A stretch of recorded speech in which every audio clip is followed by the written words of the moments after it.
Alright, people. We are live.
Alright then, looking at the brackets, round 1 is Terrana Stand LV. In round 1 we got our current defending champion Valhalla versus Govnor, Lado versus Doda, Ember versus Hipposaurier, Seffield versus Ungarade. Jarade. I'm pretty sure I probably pronounced his name wrongly both of the times. Corcrux versus No Johnny Allowed, and Remote versus Shades. These are the brackets.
Number 1 is Turkmenistan LV, and we are trying to set up the first game.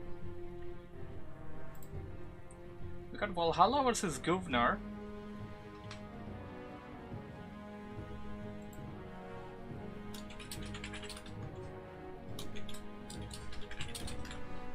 And the game seems to be up.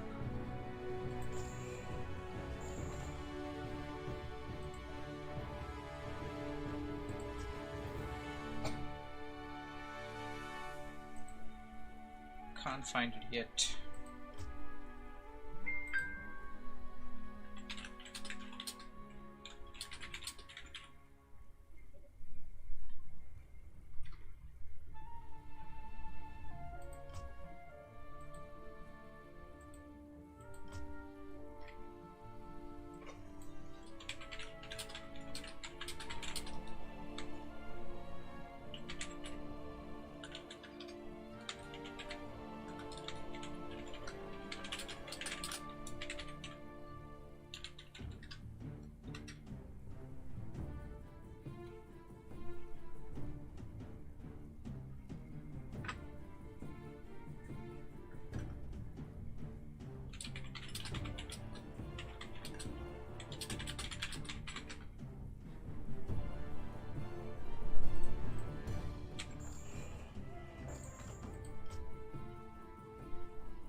Oh, there we go. I'm not on the right region. Let me change that.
Okay, it appears that we're going to start with our first matchup.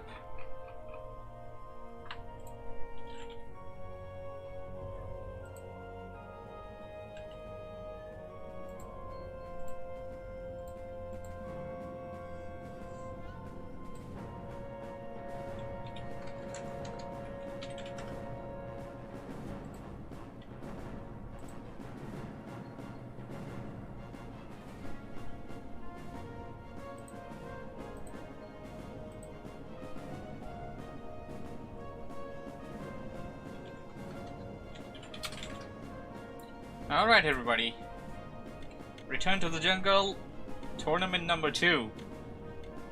We got the first matchup underway. It's the defending champion Valhalla, spawning as undead. Not spawned yet of course, it's gonna be an undead mirror. Round number 1, Terrana Stand LV.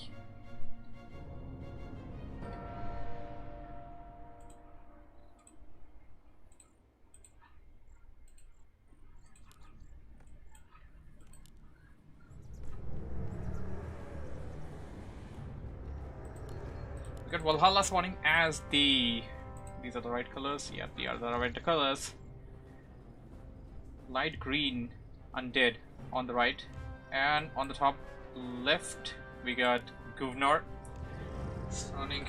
It appears they don't want to remake. That should be fine, I guess. Having some ping issues early on, not the best start. Should be fine.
Called jumping to conclusions. I didn't even see Valhalla wasn't there and I was in the position. Valhalla is disconnecting. This is not looking good.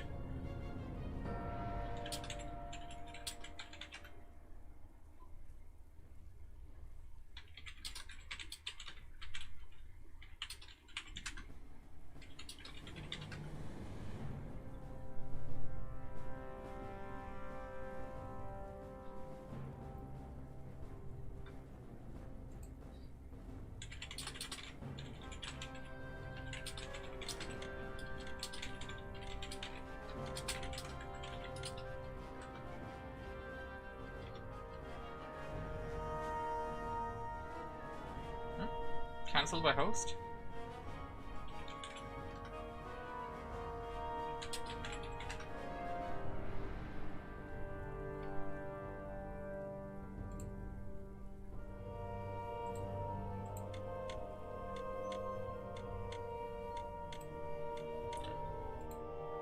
Alright everybody, Return to the Jungle, tournament number 2. We just did a quick remake for this matchup between Valhalla and Governor. Valhalla spawning as the light green undead player at the top left position of this map. His opponent Governor spawning as the red undead. This is undead versus undead on Terrana Stand. And Valhalla opening up with Crypt. Governor doing the same. No, wait a second. Governor is going for Altar. They are going for some sort of different build. It's gotta be different. Let's see how it works out. Quickly gonna just check on the chats and stuff, see who's ready or not. Appears that one more game is also gonna be happening. It's gonna be casted by my colleague Einar. You guys can check out his stream as well. Get that link though, sadly. Having some ping issues on Battle.net right off the bat, sadly. And oh, I don't have booster on. There we go. We are plagued with unprofessionalism, I'm afraid. Governor opening up. Okay, we still have to see the Ziggurat come down. Governor opening up with Dreadlord. And his opponent will likely go for Death Knight, but it's really a premature thing to just call it, because we are seeing rather different things being done by a lot of people, so it's premature to just call it out there and then. I'm gonna have to check whether my mobile chat is actually working.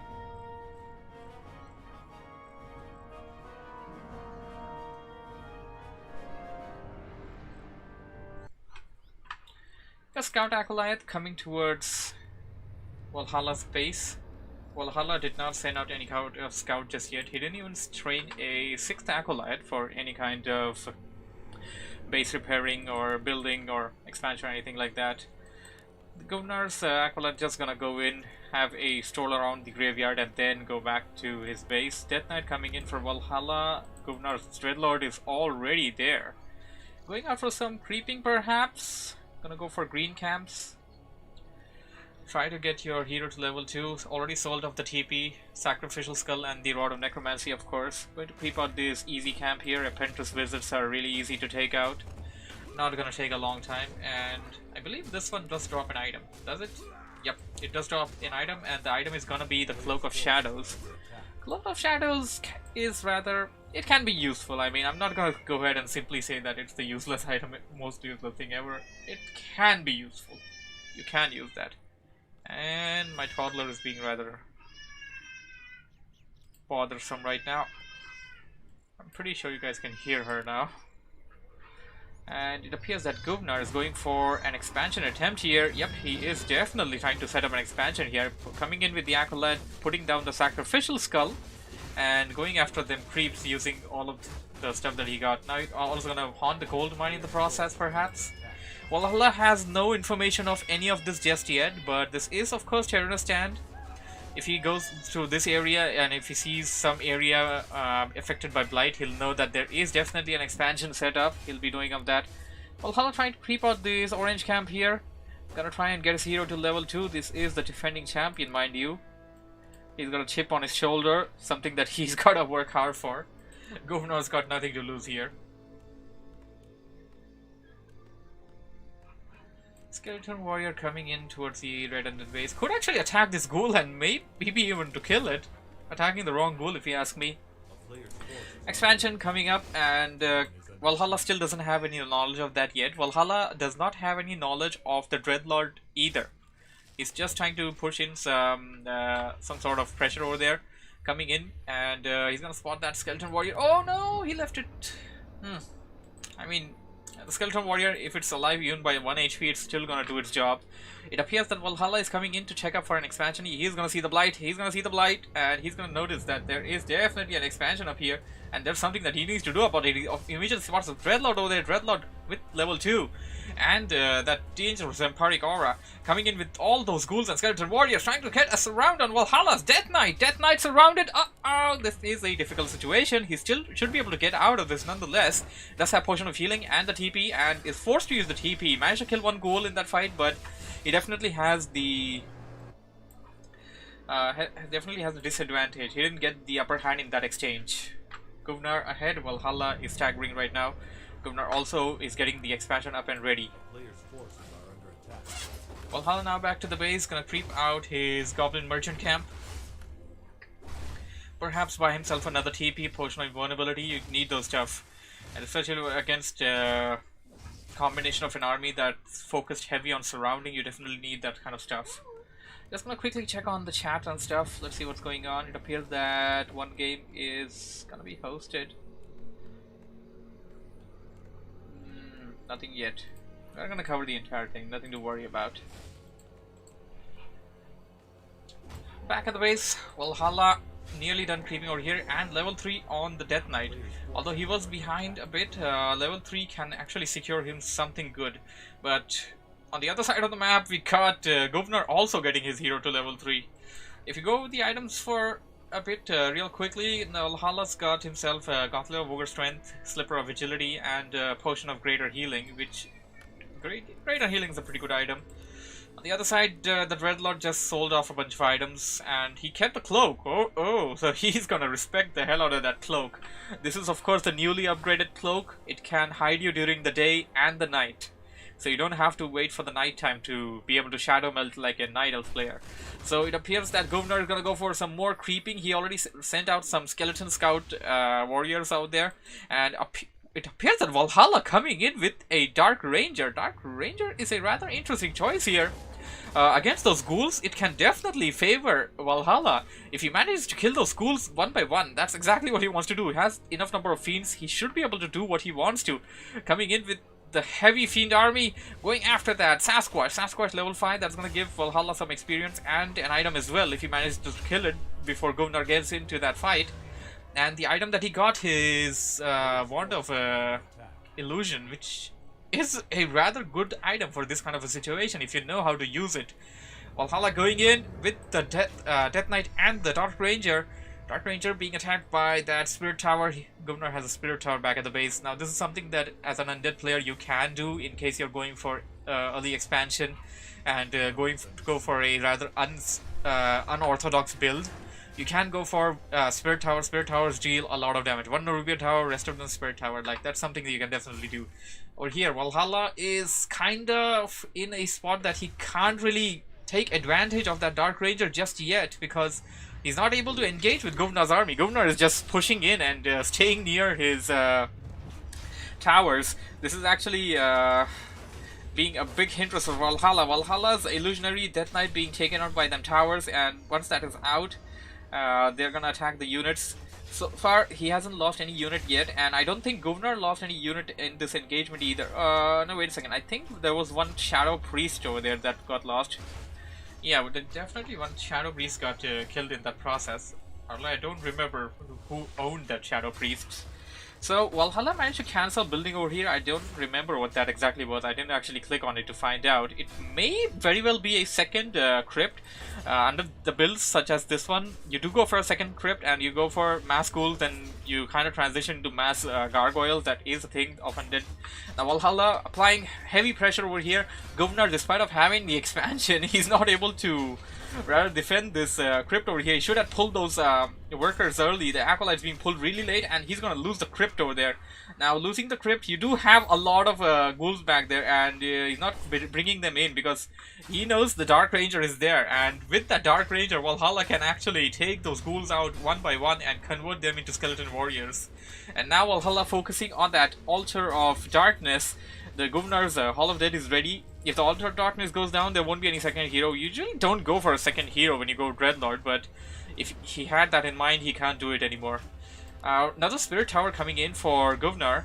Valhalla trying to attack it. Govnar pulling in some acolytes to repair that structure. Valhalla is going for tier 3. Tier 3 gonna be up real soon, and he should drop down the slaughterhouses real soon now. He definitely would be needing some siege to tackle this kind of base. Some meat wagons would be good. Perhaps if the game is gonna be... Wow, Valhalla has 1k gold right now. The champion is not having his day today. Dropped his slaughterhouse. He was focusing way too much on the opponent, and it appears that he's gonna make some advantage and buy some items. Nope. He has less wood on pointing out the referees, it appears, and well, three ghouls are pretty standard. Don't exactly know what went wrong for him. Did the skeleton warriors that reached Valhalla's base manage to actually kill any of the ghouls? I'm not sure.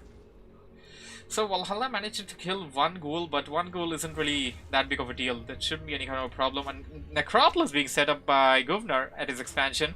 Valhalla detecting that, and he's gonna do everything he can to try and take it out before it comes up. Going after it with everything he's got. Already got it below 50%. Come on, 25%. It's gonna go down. And it got cancelled. Govnar is... Well, he does have a very well defended base and a huge army. This is... I don't know, this is probably 18 to 20 ghouls right now. I mean, 20 ghouls versus these many fiends. I mean, I don't really think there should be an argument as to who's gonna win that fight. but he's not engaging. He's not choosing to engage for some reason. He's rather being too scared of that Dark Ranger and sleep. He has sleep. He should actually use that. As long as he can use sleep, he can keep using that sleep on the Dark Ranger. Governor would be able to use the advantage. I mean to say, Valhalla won't be able to use its advantage. And Governor actually going in for a all-scale assault on Valhalla's base. What? Whoa! Valhalla is attacking his Warden. What did I say? Warden. That's not a Warden. That's a Dark Ranger. Dark Ranger for too long. And Lich is out, but Lich is left, and TP coming in. Valhalla making the right decision, coming in with the TP. He needs Frost Nova right now. There we go, Frost Nova should take out those ghouls one by one. The ghouls are also regenerating HP. The Lich goes down, and Governor may hightail out of this predicament right now.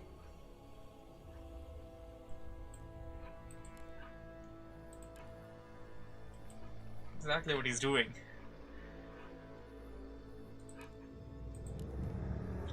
Pressure is getting to you. Games like these can definitely get to you. A player's forces are under attack.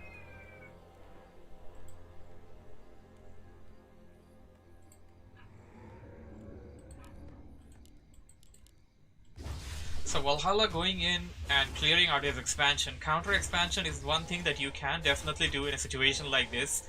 The army for Valhalla is almost, well, it's basically capped at 50 right now. He may choose to break upkeep. Once he has an expansion up and running, he'll be getting the gold supply that he needs to sustain that kind of an army. Gunnar already has the, basically, upkeep broken, and he already has the expansion, but all he has is ghouls.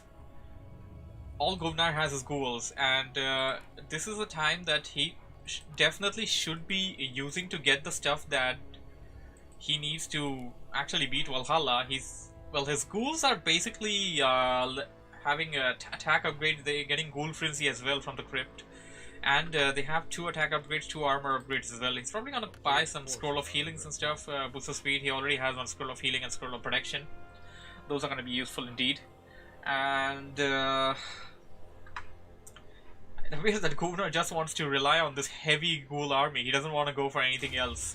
He may choose to transition later on if the ghouls are to die or something, and he's going to swarm Valhalla's entire army using the ghouls coming in. The positioning of the ghouls are great. They're gonna they're gonna eat up that entire army of fiends, going after them one by one. Scroll of Protection being used. Valhalla does have some obsidian statues at the back, and the level 4 on that Dreadlord. More ghouls dying. Valhalla coming in with that Lich, but Lich is actually in a really bad position. It could have been surrounded once more. Valhalla lost nearly all of his fiends right now. That's 1, 2, 3, 4, 5, 6. 6 fiends have been lost this day. I can see 6 corpses at least. Valhalla just lost his Lich and GG.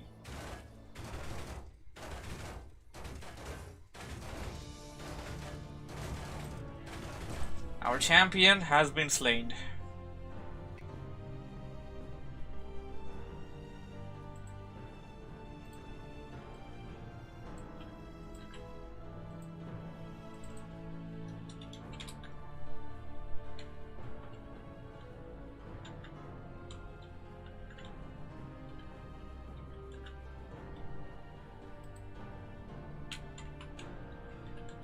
Rather sad moment. Pressure definitely got to him, one could argue. Could have gone either way.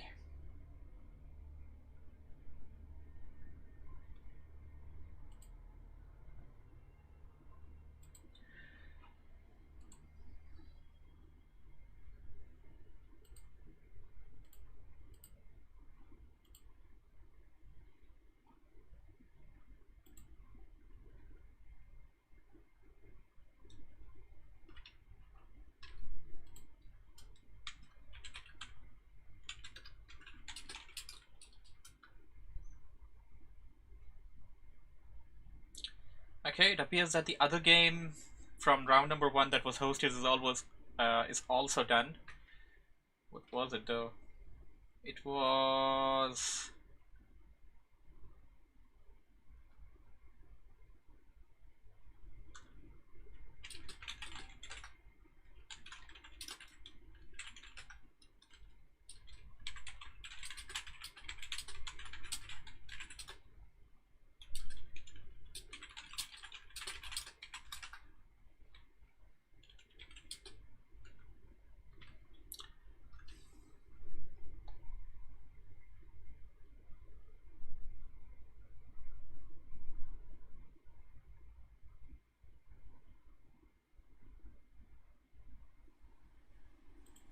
Okay, Ember's typing something. It appears that one game is also done. Okay, Rhino versus Ember is done.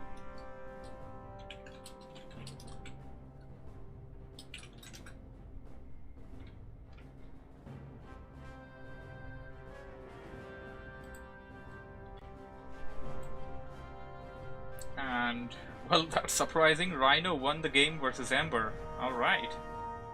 So, Hipposaurier advances, Governor advances.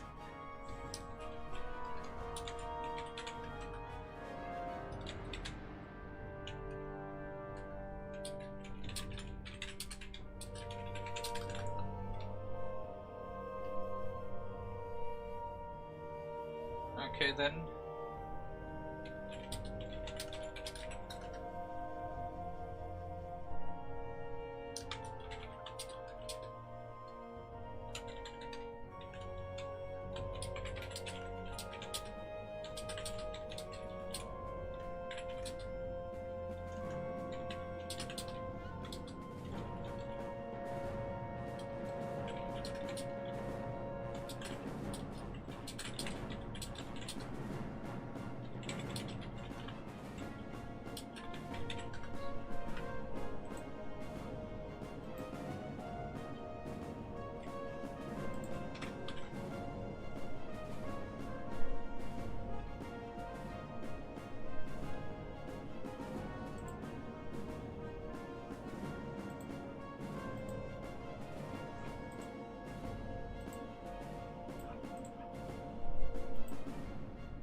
Probably thought Lado said something.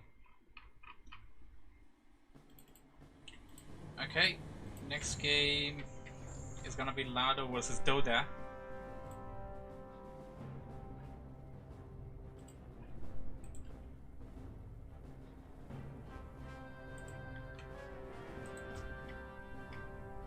It's not up yet, I guess.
Okay, the other game is on NA rather. I gotta switch to NA.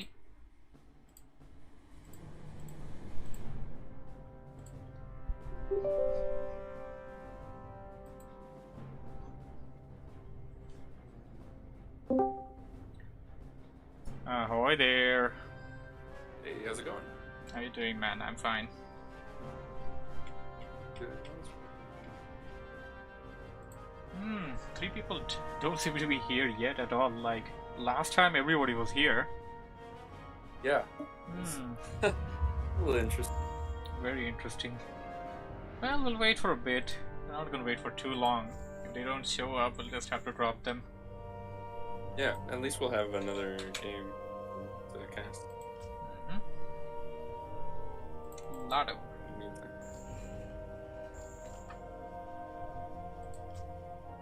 Where's Lado? I thought he was already in. I am not.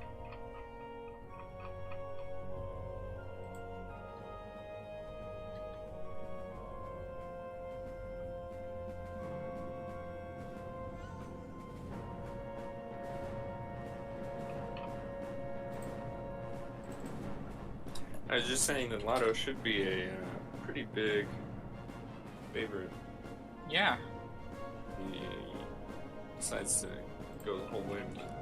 Yeah, he is a pretty big favorite. Sadly, our tournament 1 champion already got knocked out. Who was it? Who won first? Valhalla. The pressure got to him. Sad. It happens to the best of us. Yep, it does happen to everyone.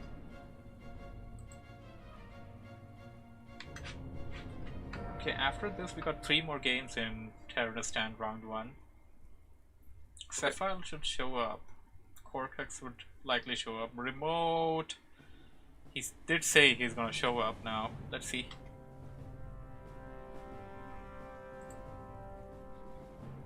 Lotto said that just ping me whenever you're ready. Maybe you went to get something for the baby. Oh.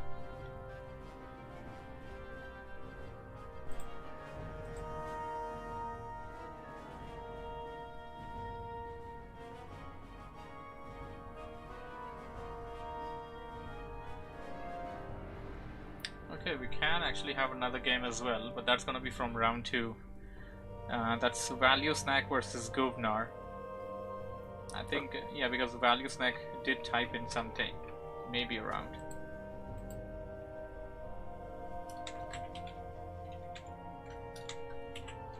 And then they go, whoever wins gotta wait for a long time.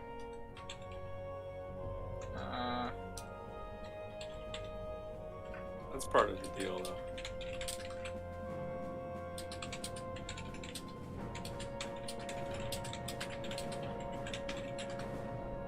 I'm talking to them right now.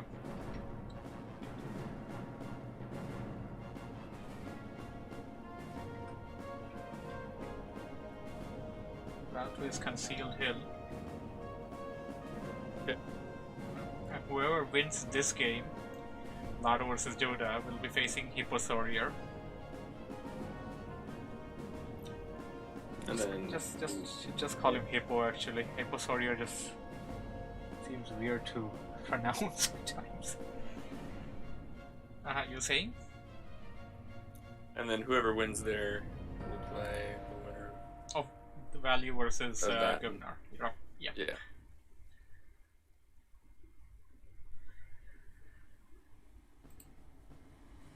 Sapphire is online, he's just away.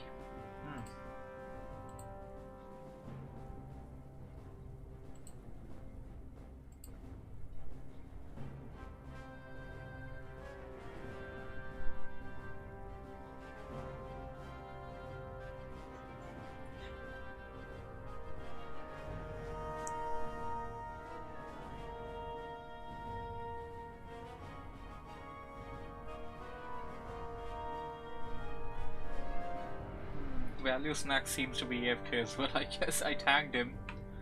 He isn't responding though.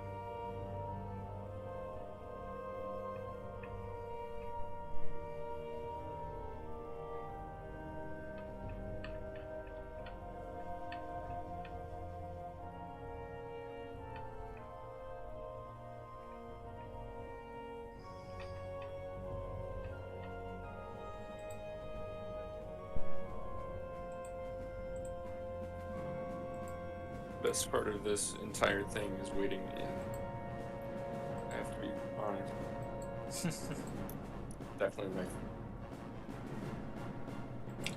Well, the last one didn't have a lot of waiting. It went in That's rather true. too fast actually. Yeah, the last week it went way too fast. Yeah, like way too fast. I mean, it still ended up somehow being 4 hours, but He slowed down at the end actually. If he Yeah. took separate games to cast, it would have been done earlier.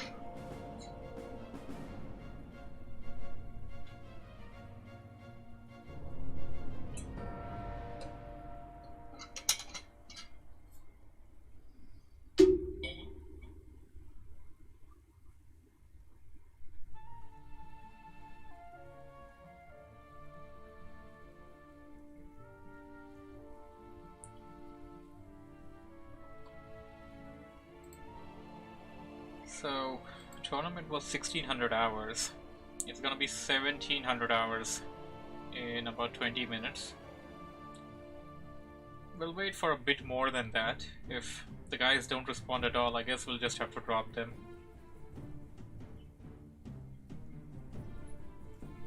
Yep. If you don't show, Yep, no other option. you didn't show up.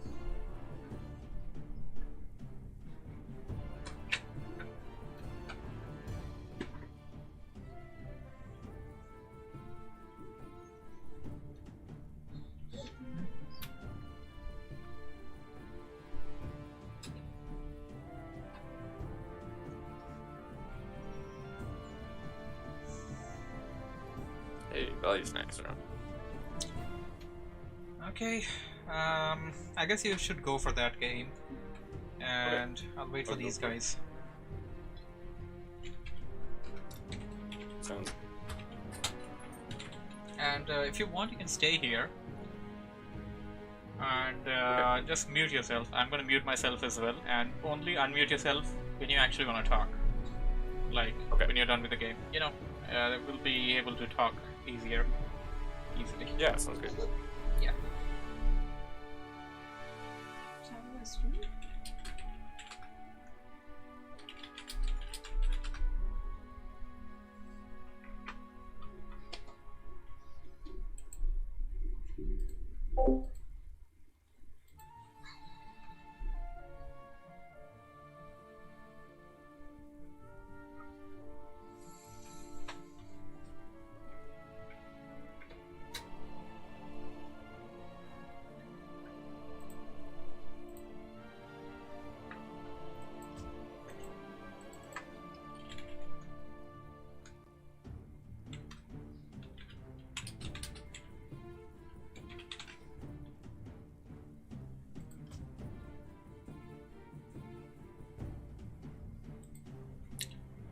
Where's my boy Lado?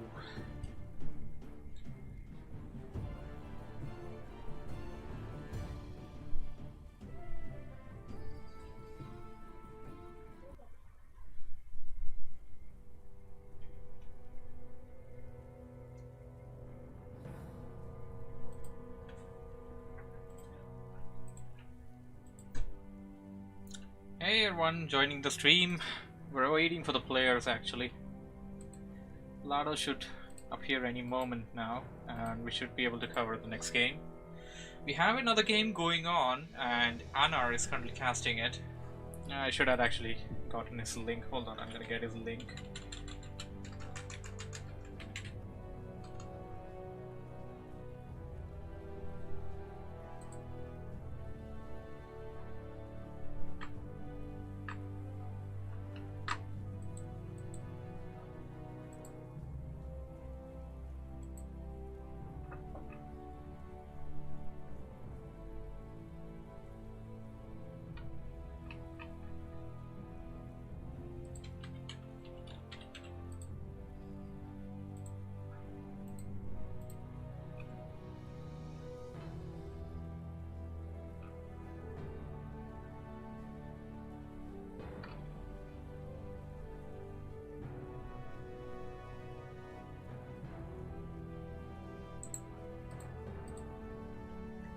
There you go, I found his link.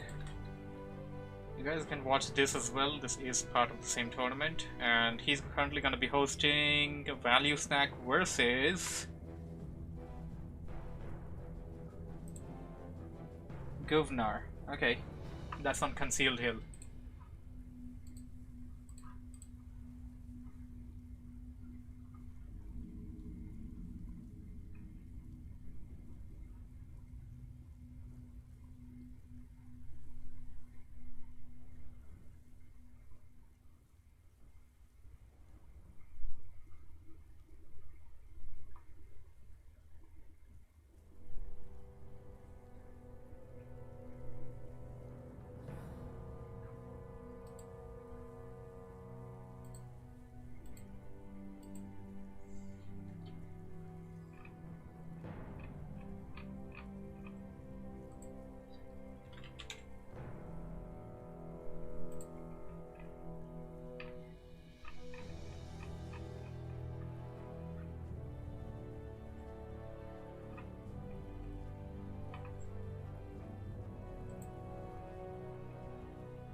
Seems to be offline. Something's fishy.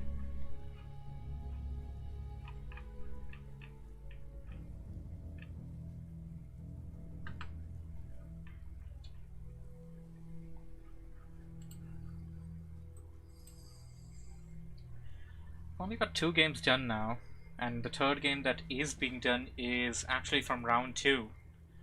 We still got like 4 games left out. And 4 guys aren't responding. One of them just did talk, but at least 3 people aren't responding right now.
Everything's kind of buffering for me.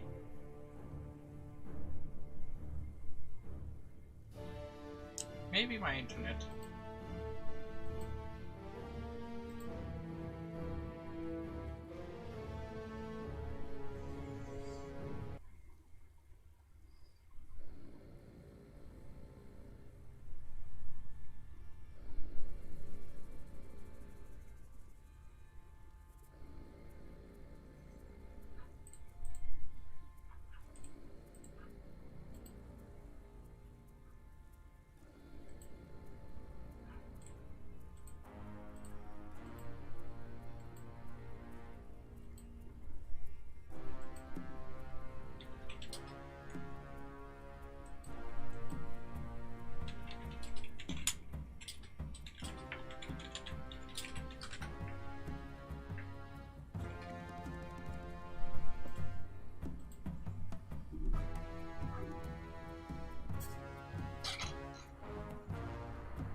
Well, we're gonna have to look up for a scenario.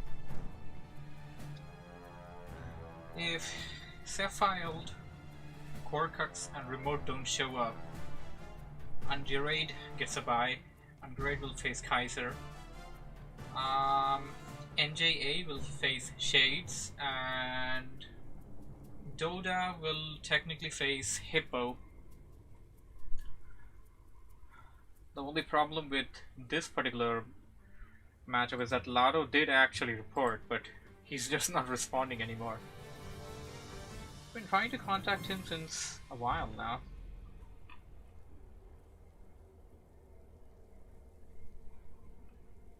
About 30 minutes.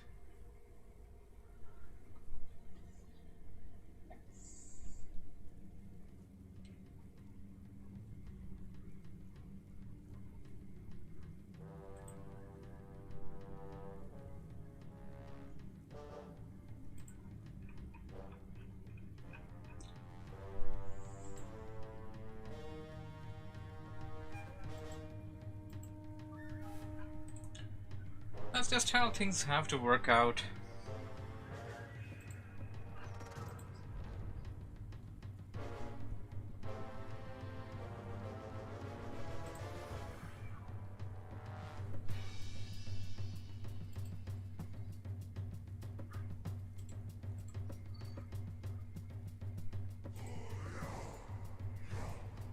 Going back to Anar stream. Let's see how things are going.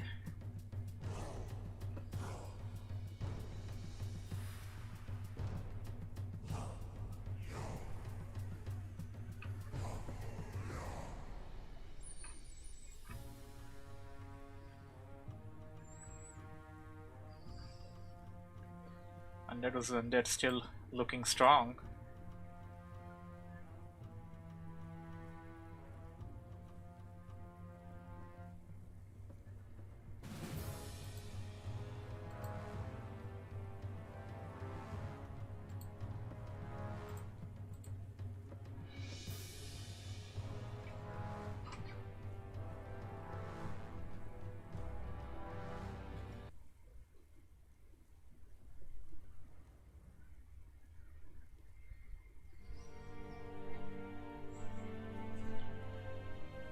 wait a second. I should start booster.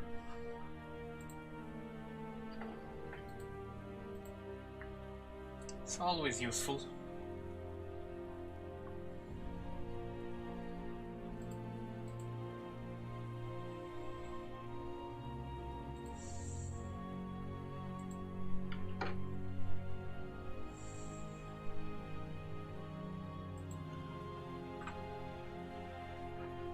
Should tag on the other players, the possible matches.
Let me check the chats again.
Well, we already have some results. Lado is dropping.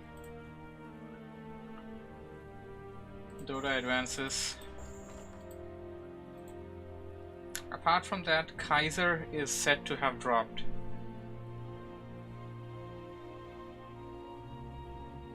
So, and Gerade basically reaches semi-finals without playing a single game. That is sad.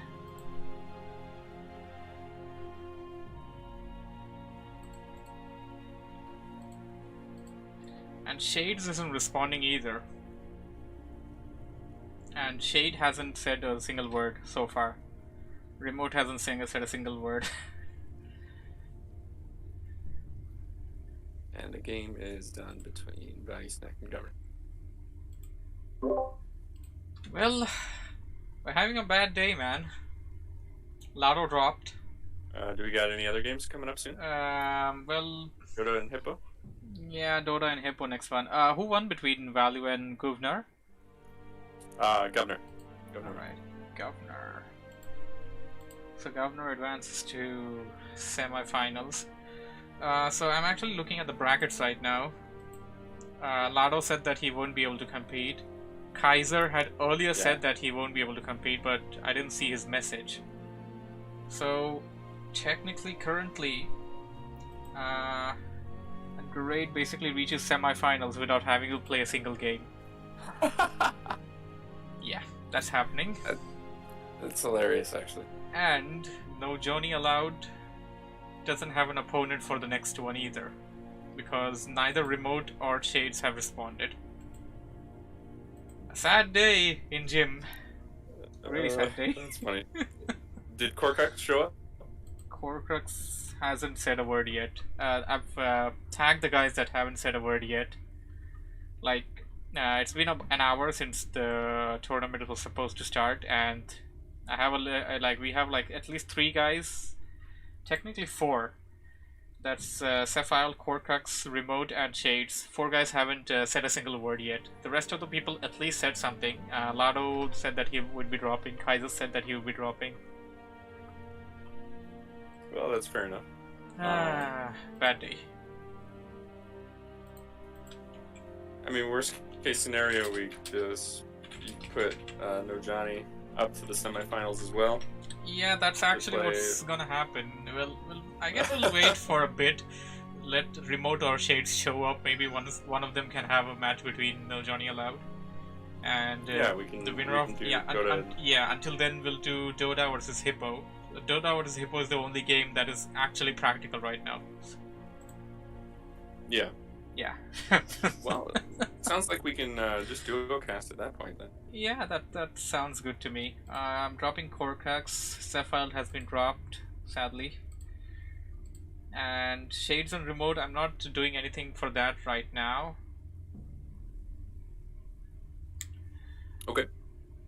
Sounds good. Maybe they'll both show up at the same time. I don't know, actually. That wouldn't be appropriate if you ask me. If I'm looking at the brackets, like, I've already dropped Sapphire and Korka, so suppose Remote shows up, suppose Sapphire and Korka come around, and after that Remote shows up, or Shades shows up. I don't think that would be right. So technically we can advance No Johnny Allowed to the semi-finals as well. Well, yeah. Nah, man, we don't have a lot of matches left in that case. I mean, if both Remote and Shades show up, then I guess we could do there. Yeah, but I don't think they're going to. It's already been 1 hour, but... Okay, how do you...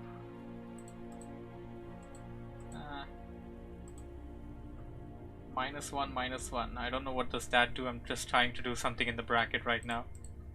And can I just pull No Johnny Allowed into the semi-finals? I can't.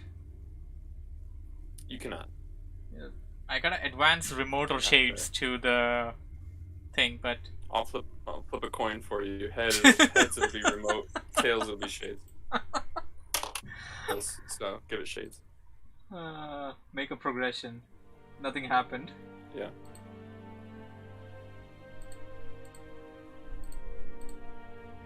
Okay then, we'll just give the victory to Shades in the bracket, but technically he hasn't played at all. And No Johnny Allowed also advances technically. Yeah, this bracket is kind of messed up. So right now we have 1, 2, 3 matches before the finals. Yep. Alright then, let's go for Hippo versus Doda, and we'll dual cast, I guess, for now on. On NA, you say? Yep, on NA. Okay. Hippo 1, 2, 3, I believe. Hippo 1, 2, 3. 1P. No, not. I'm in. Oh, everybody's here.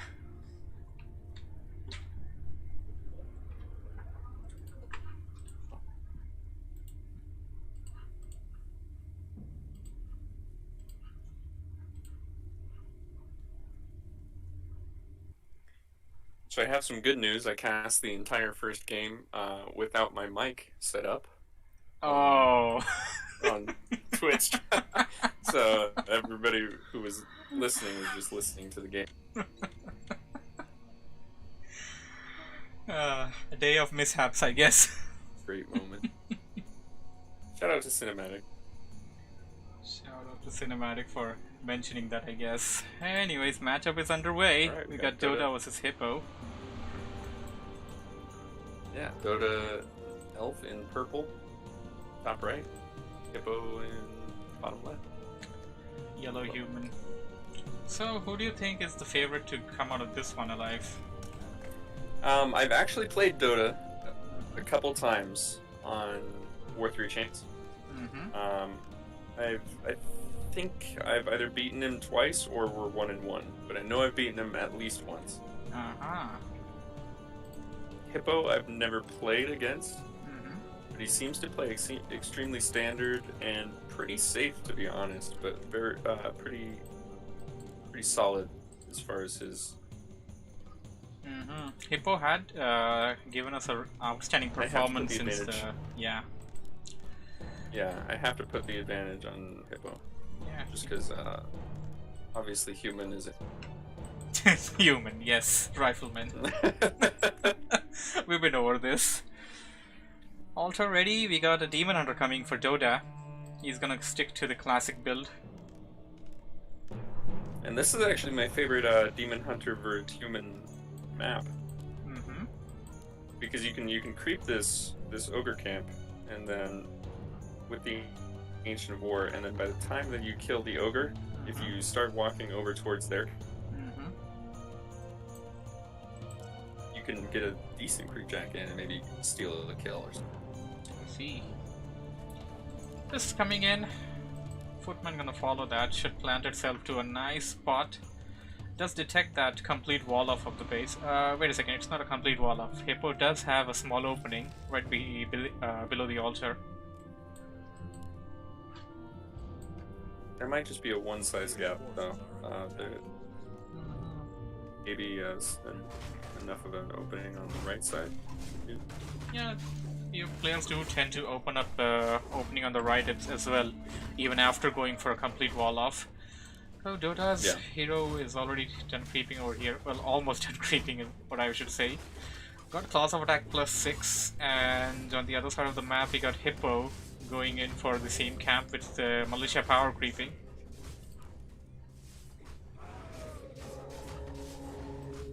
Nice items for both players, and a pretty good little. We got a Footman harassing the Wisps.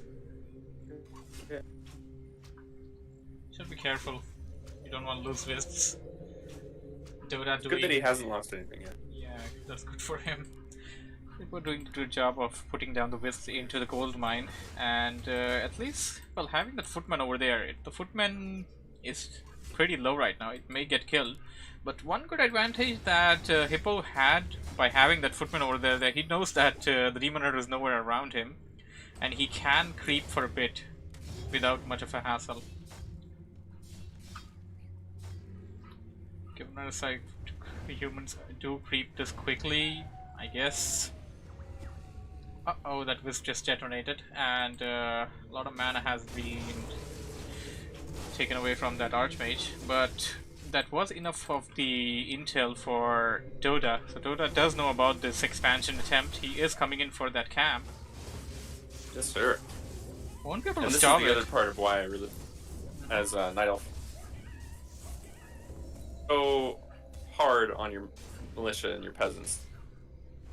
I see.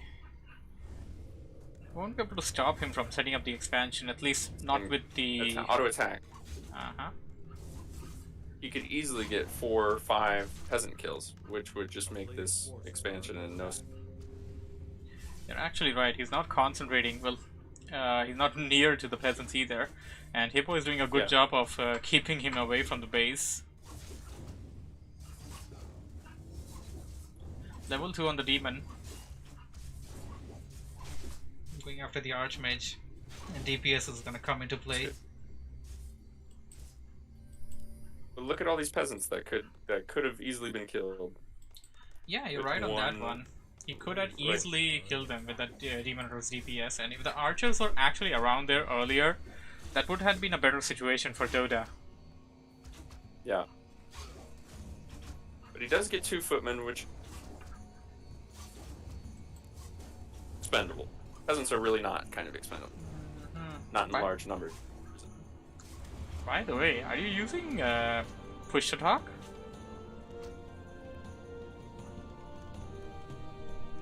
Should I? No, are you? But because I can hear you a bit and then your voice just goes blank for a moment and then I hear the rest of the sentence. Oh, that's great. That's Oh, Demon Hunter is pretty low. Should be able to pull up some footmen. He shouldn't engage right now. He needs to get the hell out of there. Oh.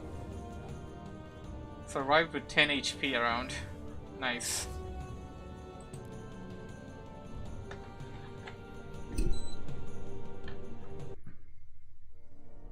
right.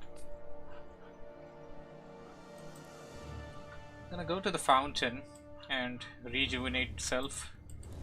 Meanwhile, Hippo is gonna focus down the archers unless until it tries to get itself killed by the creeps. Nope, he's gonna kill the archer and then go for some creeping of his own.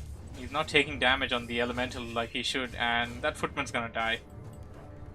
Expansion is up and running for Hippo. Doda. Or will it die? Oh, it does. Yeah, those are kobolds, man. They got bash. You need to be careful against them. So we got Keeper of the Grove for the Nidal player.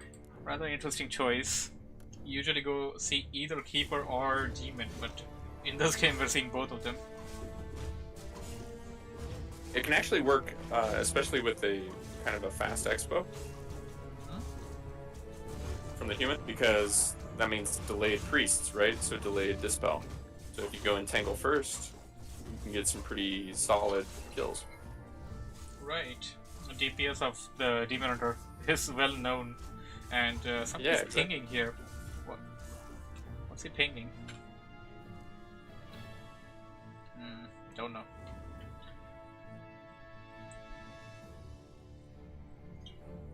A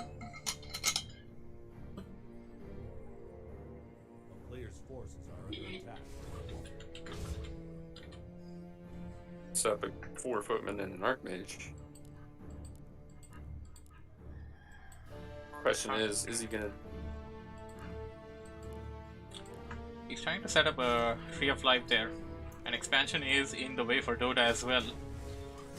And at the same time trying to put up some pressure on Hippo. Hippo's towers are ready and the expansion is slowly but surely firmly being planted in there.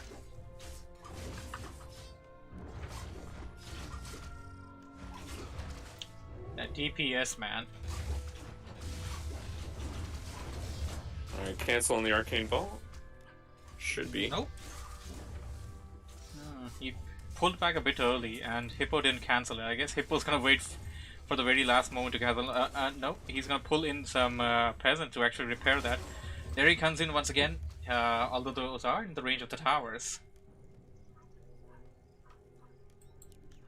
Doda not looking so good right now. Expansion is ready for the human player. Another. And he's also going for castle, setting down some towers inside the main as well. And Mountain King is on the way. Uh-oh. Altar being This attacked. could be big if he gets the altar. Yeah, this is actually going to be pretty big.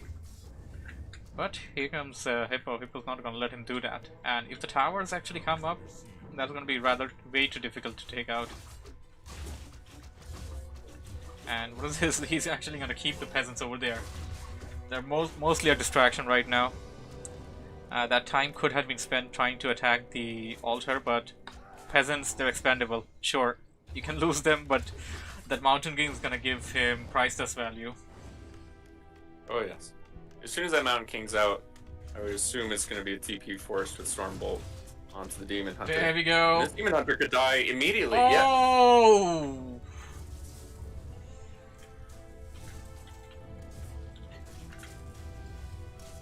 Mount, that has to be a TP. Nice play there. Stormbolt on the Keeper as well! And the And Keeper the second bites. hero goes down. This is looking so bad for Doda right now. Hippo was already in the lead, and right now he has gained a tremendous advantage over Doda. Second hero out and all, and first hero level 4, Mountain King level 2. creep. And he killed a lot of items right there. And he's gonna go and check on the expansion immediately. No, he's gonna creep a bit more. Wants to get his Mountain King to level 3. As soon as the Demon Hunter and everything is out, he's gonna be ready to face it.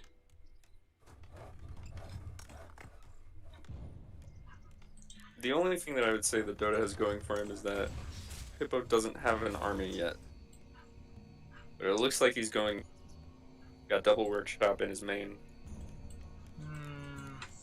Question is, what exactly is he going for? He's going for castle, and the only thing that unlocks from the castle in the workshop are your siege engines. Do you really want to risk the game with them? Like, you don't really have to do that right now. Go for the standard stuff, finish him off. Riflemen. Just get riflemen, man. They're good. They are good, but tanks are great again. Oh yeah, tanks are great, man, but do you really want to drag the game till that point? Like, you're gonna spend a lot of time making them. Very true. Demon Hunter is back, and if you have riflemen, you can easily take out them dryads and stuff. Hunt versus dryads, all of them fall really easily to the riflemen.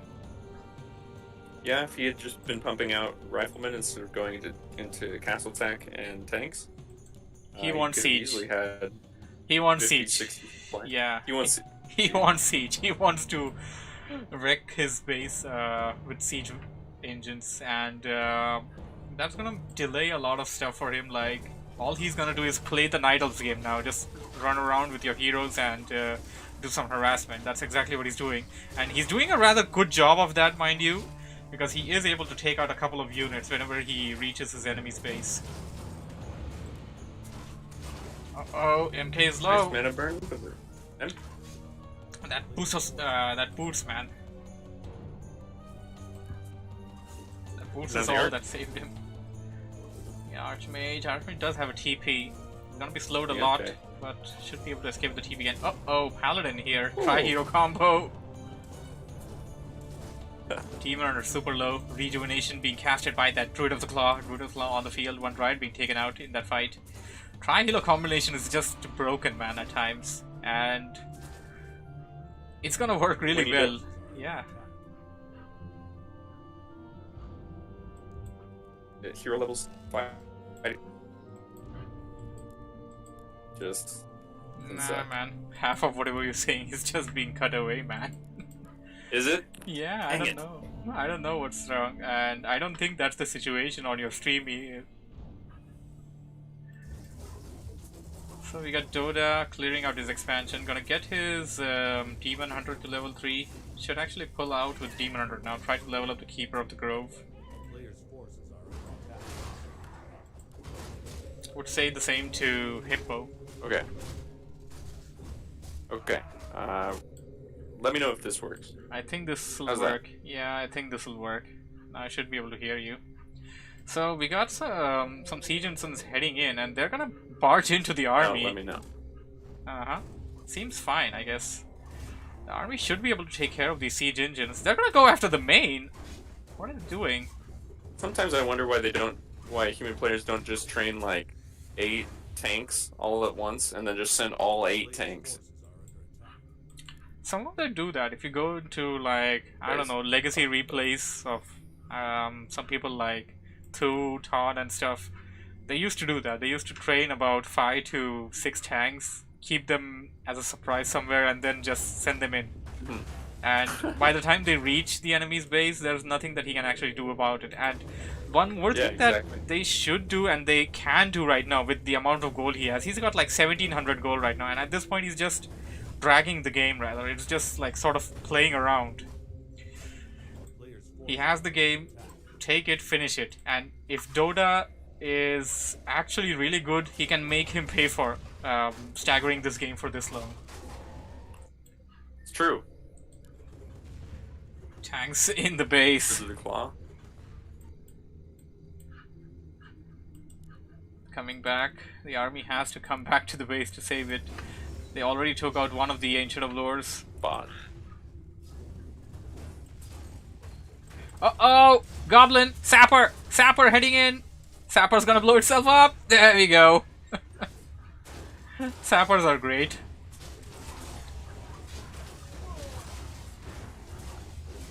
and that just added the advantage.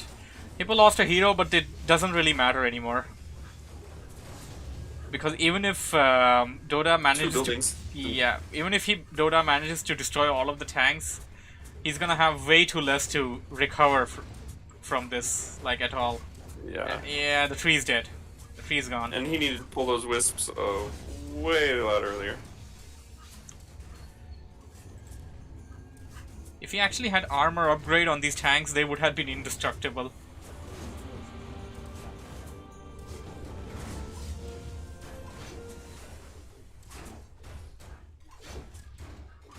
I don't really see Dota winning right now.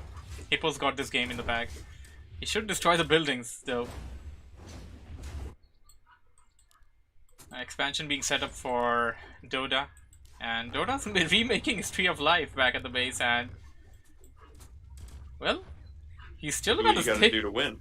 You gotta do the way you gotta do. Yeah, but...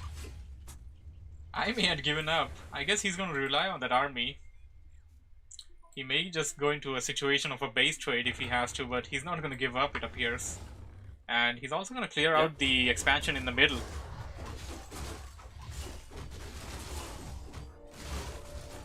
I like the fighting spirit at the very least. Dota not giving up. Yes, indeed. Fighting spirit also does matter. Dota currently having a 48 food army against 0 supply, and Hippo having an army of 72, which is mostly consisted of tanks. And I can I saw 3 tanks. I don't know where the rest of them are. One of them is back at the base and being repaired by the peasants. And oh, more are coming from the workshops. He just wants to do it with tanks. He wants this to be the highlight. He wants people to remember him. Thankfully, he did make some knights as well.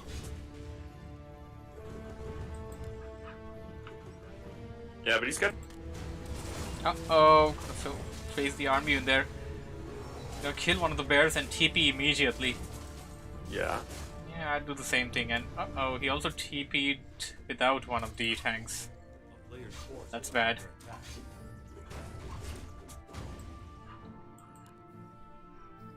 Dota setting up an expansion in the middle as well, and so far Hippo hasn't detected that yet. But he's gonna do it right away now. We'll see it right now. What Yep. Dota needs to do is he needs to take this. Oh, exactly. He needs to. I think he's gonna do that. Yeah, I think he's gonna do that. A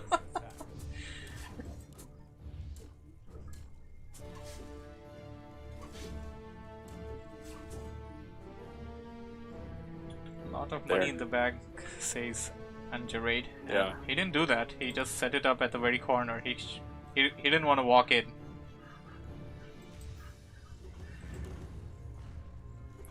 Four tanks at the expansion, which was ready, and it's no longer going to be there anymore.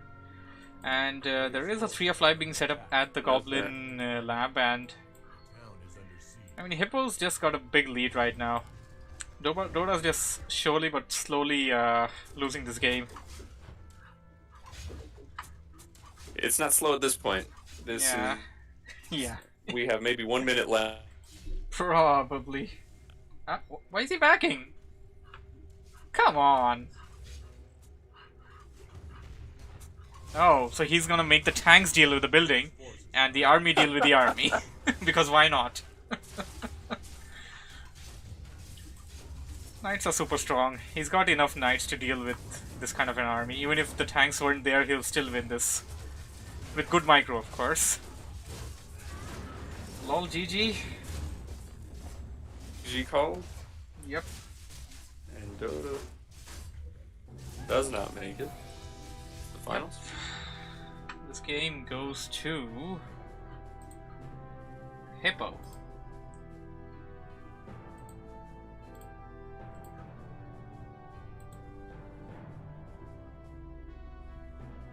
And that, my friends, is why you cannot let the human expand. Yep. So technically we're gonna cast the semi-finals now.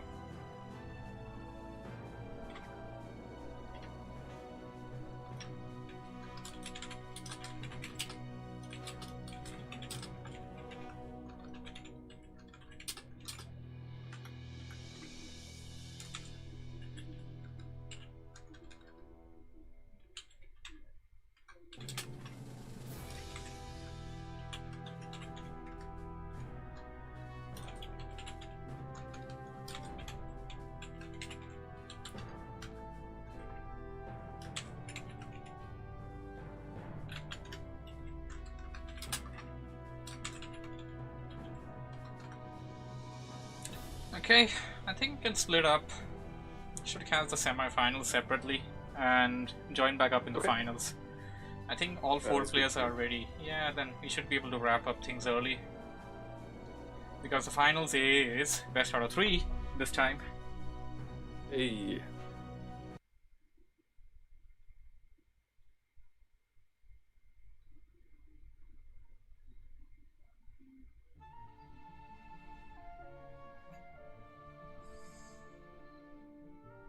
Alright, and I think we're hopping back over to E EU. Does seem so. So I'll take Undrad and no Johnny Loud. Works for me. If you want Governor and Rhino? Or Yeah, Hippo? I'll take Governor and Rhino. Alright, sounds good. I'm gonna mute myself and I will talk when the game's done. Sure thing.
Well, this is how the brackets look right now. Sadly, we had too many drops in this tournament.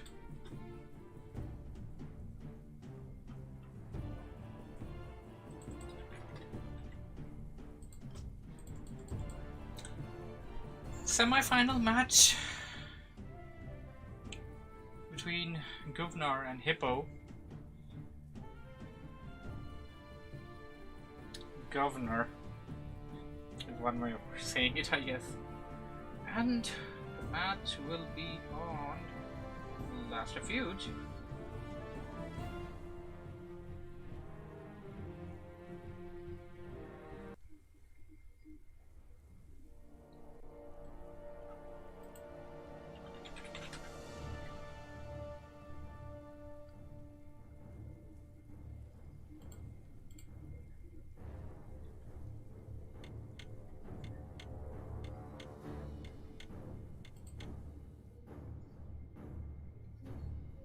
Luckiest player is asking Gerard beat Kaiser. No, actually.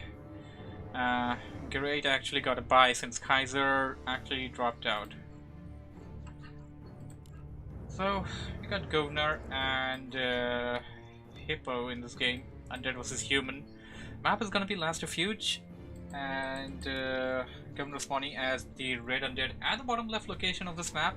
Opening up with the hero first. Alter build order.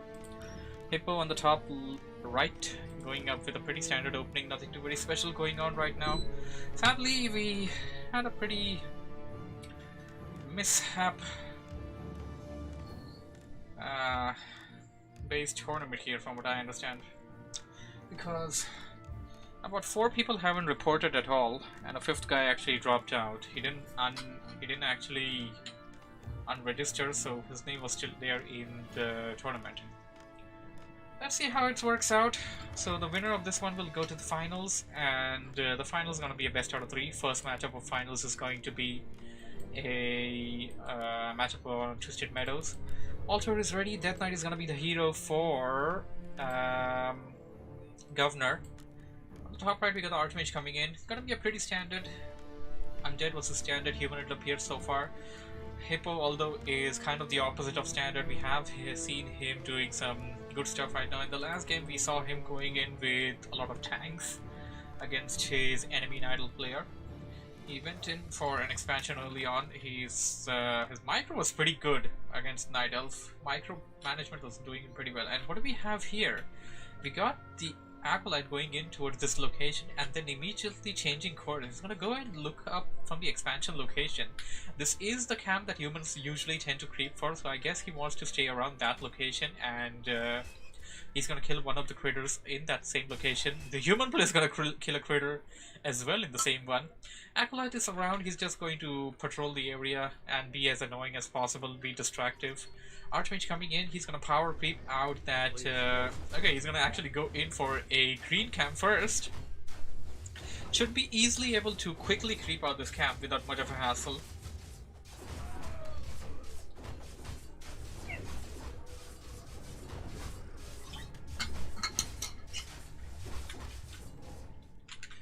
Scout Acolyte still there, being chased off with a militiaman. Here comes the Death Knight. Death Knight coming in with 2 skeleton warriors. The human player immediately chasing him away. Gonna go after the skeleton warriors. Those may be healed if the undead doesn't want to give away experience points, experience bits to the human player. Hippo will continue the creep though, and oh, this is bad. The governor just pulled in the other camp. He just death coiled one of those minions, and it pulled them in. And that's putting Hippo in sort of a pickle. He's forced to back out a bit and leave that creep camp, disengage from it. He's gonna come back in and he's gonna make Governor pay for it. Going after skeleton warriors, gonna pick them off one by one. Those are timed units and losing them isn't really a big deal. But the thing is, you also don't want to give away experience bits to the Archmage. Archmage hits level 2, he's gonna get Brilliance Aura.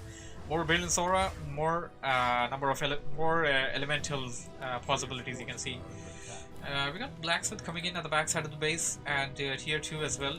Tier 2 is actually behind for the Undead. You usually see Undead players going for tier 2 early, and it appears that Hippo planned to only go for the green camp and did not even want to go for any of the orange camp or the expansion at all. He just wanted to creep out smaller camps and early without any kind of distraction, harassment from the Death Knight. Archmage once again back in the battlefield, does only have about 75% of the hit points, should be able to deal with the Death Knight and creep this area out. Should be careful of any kind of death coils. Death coils should be incoming. The mana tank is full for the Death Knight. There goes the first death coil and the Jack. He got the Jack on that creep. No experience for the Archmage, and the Death Knight is ahead in terms of experience points now. Spawning the skeleton warrior, so he took 2 advantage. First killed the creep, and then got the advantage by killing that, by taking the corpse and turning it into a skeleton warrior. And both of the heroes hitting level 2. Of course, Death Knight with the Jacks and Hippo's Archmage by killing the skeleton warriors. Now he's gonna pick up the pieces and kill the Nightcrawler as well. Not enough mana on that Death Knight to kill that Murloc. Actually, he should take out the Murloc. What's he doing? He doesn't have enough mana yet. Now he's gonna have enough mana, and as soon as he has enough mana for the Death Coil, he's gonna launch it on that Footman. There we go. Footman bites the dust. So what's better than killing a creep, getting a creep Jack? Killing one of the units of your opponent, of course. Tier 2 is up and ready for Hippo. He's gonna drop down some Arcane Sanctums, and perhaps, yep, he's gonna go for Rifleman as well. Riflecaster, Rifleman Priest is exactly what he wants to go for. Uh-oh, what do we have here? Governor went for ghouls over here. He's got mass ghouls right now, and they're coming in. And he's gonna creep out this Goblin Merchant camp first, and then after that, hitting level 3, he's got 2 slaughterhouses there as well. Probably gonna get 2 obsidian statues. Those are gonna be pretty good for the ghouls. Should be able to creep this camp out without much of a hassle. Although the ghouls are pretty weak. They do need the advantage from the Unholy Aura. Gotta be careful with them, and he's doing a good job of backing them out when need be.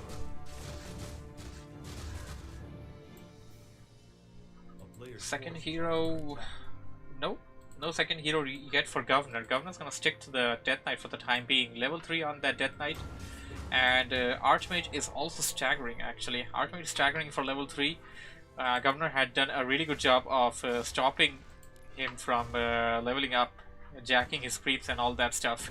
Rifleman already. Mountain King is also on the field. He's gonna go in...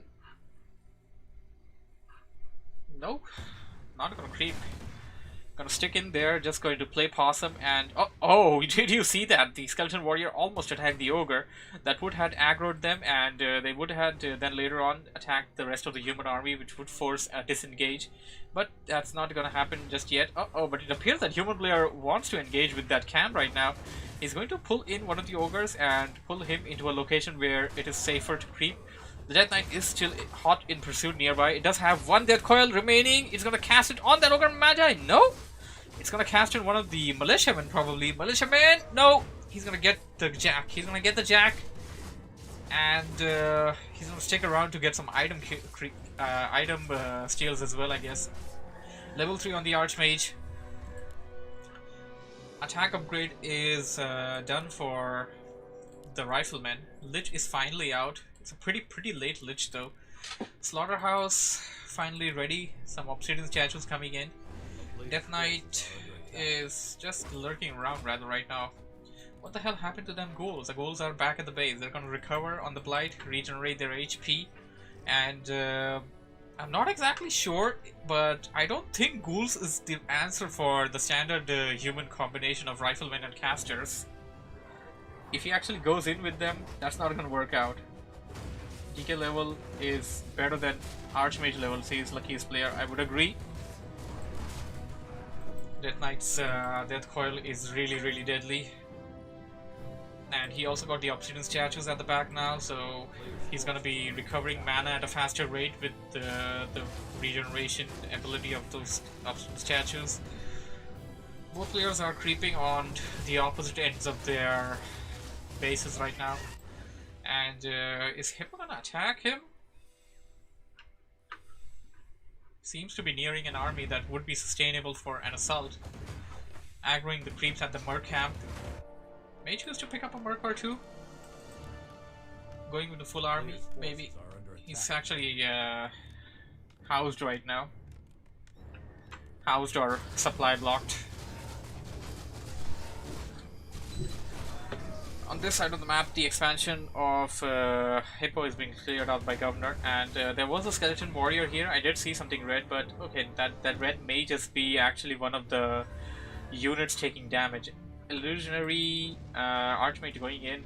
Got a Flute of Accuracy. That's going to give some extra damage on those Riflemen, and that's actually huge. If you actually think about it, that's extra damage on each of those Riflemen. That's going to be super effective in a fight, and against these ghouls, well, they definitely have the attack speed. Black Citadel ready, and Governor may probably be going for the Ghoul Frenzy, or he may have already researched it by now, but is it actually going to be enough? Not sure. Against an army of these many Riflemen, I'm not sure if that's going to be enough. Cryptlord being picked as the third hero, but it is in a tight position. The Cryptlord is going to be taken out. No question about that. He's gonna take out the Cryptlord and TP into his base like a boss. He's gonna TP right into the Undead army. Lich is weak. Lich being death coiled. Focus fire on that Lich. A second Stormbolt will be ready in 4 seconds. Mountain King in hot pursuit. Stormbolt ready. There we go. Just a moment. Hey, this game may be done as well. And Stormbolt, there goes a death coil once again. And Stormbolt once again. Lich is in deep trouble. There's one more death coil though. It should be able to escape. Does he have boots? No, he doesn't have any boots to pass away. One more Stormbolt. There goes death coil on the Lich already, and there is no more death coil now, so he's got to be careful. But there is no Stormbolt either. Cryptlord is back. It was just a level 1 hero. Can revive that pretty easily. Lich is super weak right now, but it will be saved most probably. Hippo should not overextend. He has the advantage, should keep it. Has 2 attack upgrades for the rifleman, and he's going to lose this water elemental, sadly. That's going to give some experience points to the undead player. Okay, again, I guess I can use this time to talk to a friend. Oh, hey man, I heard you. I was just in the middle of the commentary, so I couldn't actually talk to you then. Okay, sure. So, yeah, I'll update the brackets once this game is done, and we'll cast the finals together. Or, I guess we'll do the bronze match first. Okay, bronze match first. Sounds good. Okay. And is that just going to be on Twisted Meadows? Yeah, that's just going to be one match on Twisted Meadows. Actually, yeah, if that is ready, you can go. Wait a minute, can that actually be ready? No, not yet. Okay, anyways, No, I'll see you. on... Yeah, I'll see you. Okay, back in the game. Hippo is going for a red camp. He wants to get those mega items. He wants to level up his heroes. He wants to get that gold out of that as well. May even set up an expansion over here. This is a good location to expand. Have a sneaky expansion up and set up over here. The undead player does have to go up the hill to actually detect whether there is an expansion there set up or not. We already have tier 3 ready for the human player, and it appears that he definitely wants to. No, maybe he just got those. Militiamen just to kill that ghoul. Illusionary Archmage heading in towards the undead base once again, and here comes the Archmage. He's going in for the assault. Undead player is pretty much ready for it. That's how I can describe this. He's got abominations. It's gonna come down to who has the better micro right now. It's gonna be a 58 food army of the undead versus a 40 or 50 food army of human player. Undead definitely has the bigger army, but two of the units are still in the slaughterhouse right now. And what the hell do we have here? It appears that Governor is going for Hippo's base, while Hippo is trying to destroy Governor's base. We may have a base trade situation, and a situation where one of the players will try to kill as much of things as possible before he TPs out, and that's exactly what Hippo is doing. He's going to kill a bunch of stuff in there and then TP away. Governor did TP in and managed to kill at least 2 units. I can see 3. There's a 3rd corpse there, but that may be a corpse of the undead fallen warriors as well.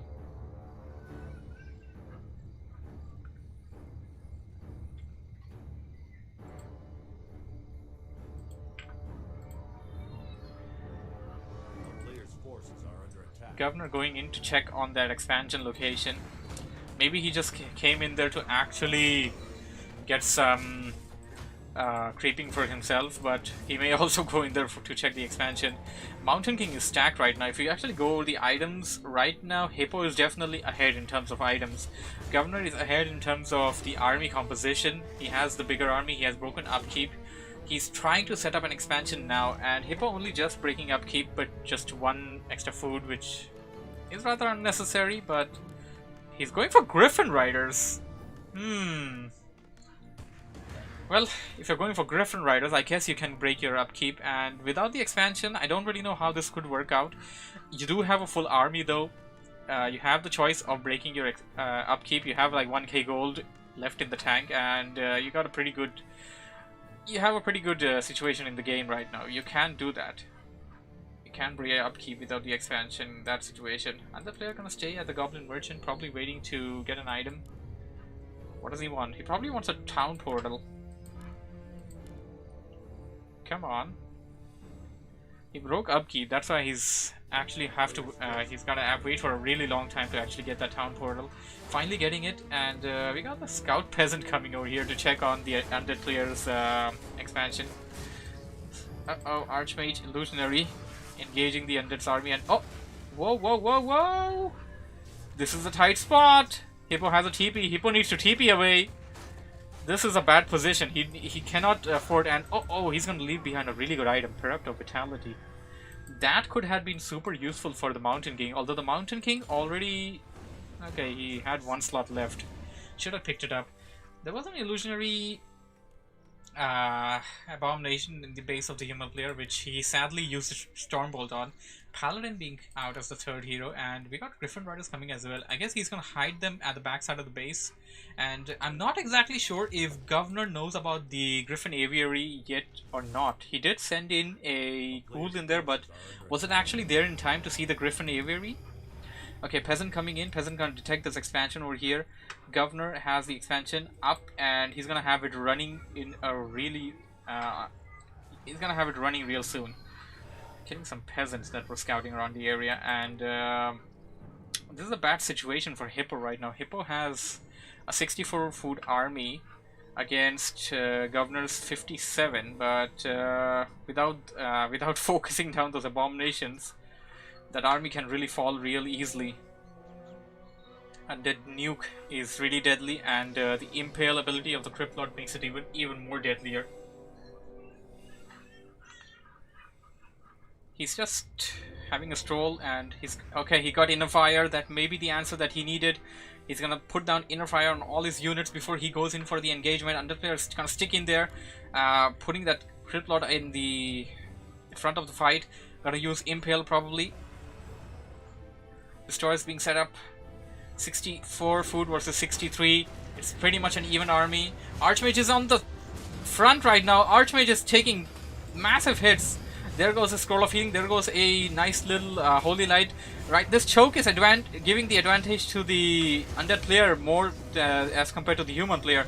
Human player is kind of stuck in there. A lot of his stuff is back there, which can't actually reach the undead player's army. Oh, there goes an abomination, and the Archmage is like standing in the front of the entire thing. Archmage is got very prone to any kind of.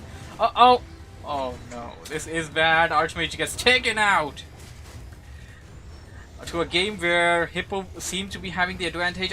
He just lost his first hero, but he's gonna stick into the fight. He's not gonna back out just yet. He's gonna go after the Death Knight. Death Knight does have a TP. He should have used the Stormbolt before trying to focus it down. Death Knight using TP, forcing the undead player to disengage. But right now, Hippo's gonna have to disengage as well. He's gonna have to go back to his base. He was training a Griffin Rider on this, but he cancelled it. He's gonna have to plan out as to what he wants to do. He's gonna stay in there and stay at the middle, tavern back his hero, and gonna put down the healing ward. Does have a Griffin Rider standing in this location, so he would be knowing whenever the undead player plans to attack. Is he gonna have more Griffin Riders? He already broke upkeep. There's no reason to stick below that right now. He may go in for Knights. Knights would be the advantage on the ground. Should be good for tanking damage. Stormbolt on the Death Knight. He wants to take out the Death Knight. He wants the Death Knight badly right now. Death Knight does not have any potion invul TPs to save itself. Does have enough mana for one more coil, and he's going to regenerate enough mana for a second one as well. Impale stopping the human player, and Hippo's going to go after the expansion now. Okay, we have a new follower. Who is it? Doesn't show up in the chat. I'm going to have to look it up later. Thanks for the follow, man, though. We got Hippo taking out the expansion for Governor. Governor, he's gonna stick in there for until he's getting that destroyer coming in. Gonna go right after those Griffin Riders. Griffin Riders, of course, can deal massive damage over there. Death Coil. I'm gonna say Stormbolt on that Death Knight. Death Knight gonna be backed out a bit, and oh, those units are taking heavy damage. And this time over here, this Impale and this stun time can be huge. Your units.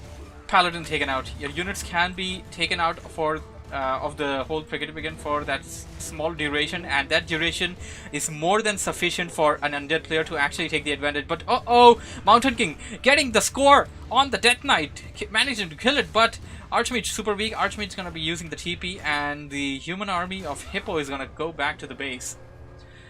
If you look at the army numbers, they're still pretty much even. The advantage would go to Governor, though. Governor has an expansion, Hippo does not. Hippo is trying to set up an arcane vault at his base. He didn't have an item shop. The item shop was probably killed or destroyed when the undead player attacked.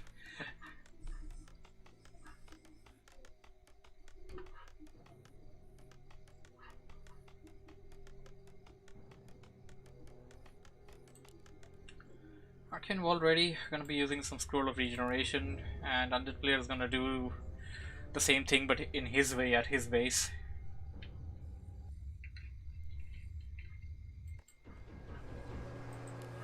What was that? Staff of Preservation or Staff of Sanctuary, I guess. Yeah. That item. Should pick it up. Stormbolt, wasted. He's gonna realize that and gonna be a bit livid. He does have the Brilliance Aura level 2 on the Archmage, though. Should be able to recover the mana rather easily without much of a hassle. I'm gonna go in to check for an expansion again. Now this is the situation as a human player that you're gonna find yourself in a pickle. You wanna go for Griffin Riders, but you've been going for the upgrades on your riflemen, and right now the game is in a situation that you cannot stick to a 50-foot army, although that's exactly what Hippo is doing. Hippo's gonna stick to a 50-foot army until he's tried to set up an expansion up there. Right now Governor does not have a 50+ foot army. He has actually a 43-foot army, and he's gonna have to leave behind this expansion. He's gonna have to let this expansion go. He's going in. Gonna get some kills on those riflemen. There goes the Impale. 1, 2, 3, 4, 5. At least I can count till 5. Those weren't 5 seconds though. That was long duration. That stun is just so good if planted to the right location. But oh, that Lich got taken out. That's that level 5 MK, man. Level 5 MK can be really deadly. A lot of riflemen are dying, but the tri-hero combination of human coming into play right now. A lot of fiends are being taken out as well. One of the Griffin Riders is still alive and being healed by the Paladin. The Abominations are being healed by the Death Knight as well. Death Knight still has one more Death Coil left in the tank. Paladin will have one more Holy Light. One Abomination. Come on, gotta Death Coil it. Didn't make it in time and wasted the mana as well. This is bad. This is looking bad for Governor. If he loses his hero, this maybe just be game, but he does have a lot of units over there to sustain this. What's he doing? He's going for long distance mining. Oh, so he already lost the gold mines. I didn't detect that yet. So right now, basically Hippo only has a long distance mining thing. He has taken out the undead player's main hero, and without the Death Knight, the undead player will be on a big disadvantage. But for how long will that continue? And does he actually have enough resources to summon it back? He is mining though, he is mining. And he is training back the Lich. Death Knight got taverned, I guess. Death Knight definitely got taverned. It's pretty low right now. He probably sent in something to the middle of the map and got the Death Knight to be revived from the tavern. Death Knight is super weak, but it's back. The aura is what you need. And the Death Knight is just a super strength type hero. It can recover really fast.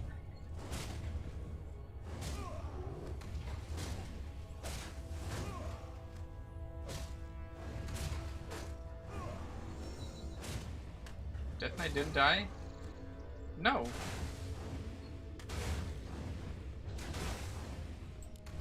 The Death Knight did die.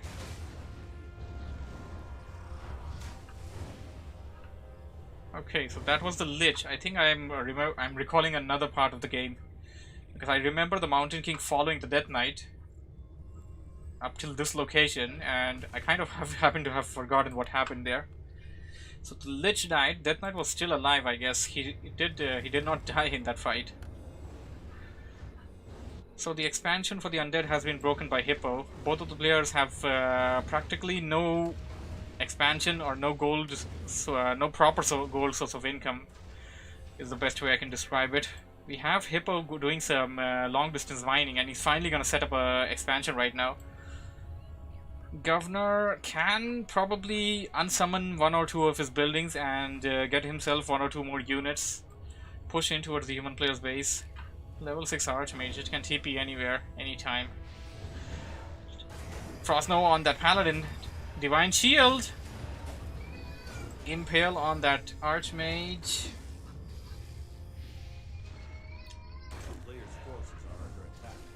Uh-oh!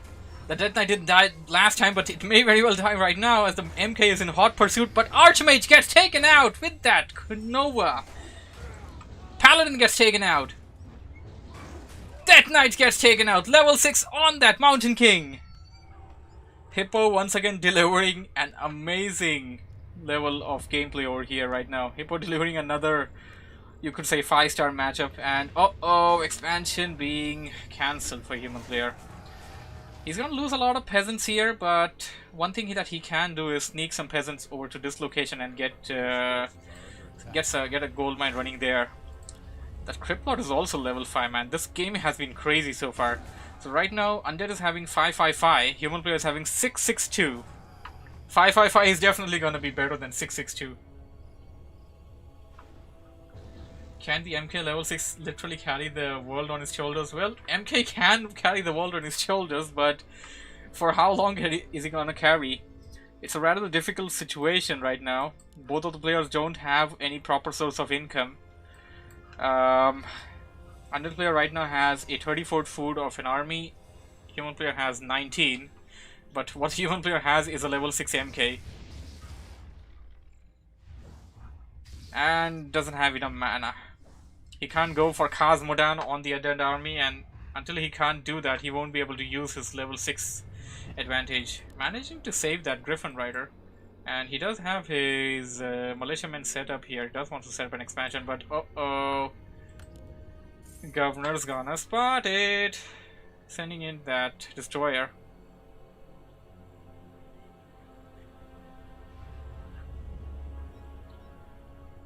And the rest of these peasants are just gonna be free food for the Undead army. Is any of the heroes gonna hit level 6? Nope. They're not gonna hit level 6 just yet. Okay, it appears that Hippo is actually using the rest of his resources to revive back his heroes. Tri-hero combination can be broken at times, but we're gonna see the answer if the heroes actually come out. Governor has a Goldmine up and running. I don't really see Hippo coming out of this game alive anymore. He's got a pretty slim chance, and Governor's gonna have to mess up like super big time if he Hippo really has to win this game. Level 6 Archmage, but what are you gonna do with it? You don't have items. You don't have potion. You don't have any TPs. Of course, you basically have a TP spell, but what if you get impaled?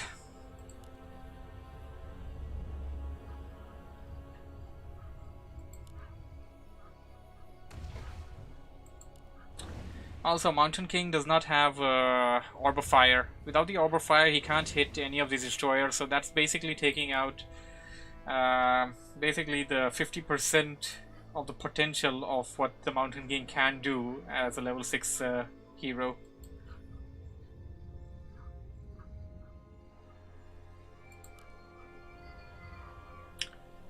Hippo's gonna stick in. What's he gonna do? Sell out the boots? Nope. Potion of Invul? Yep.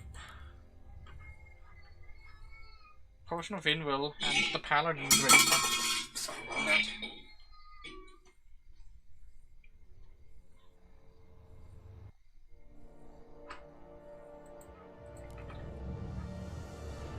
He's still gonna go in there.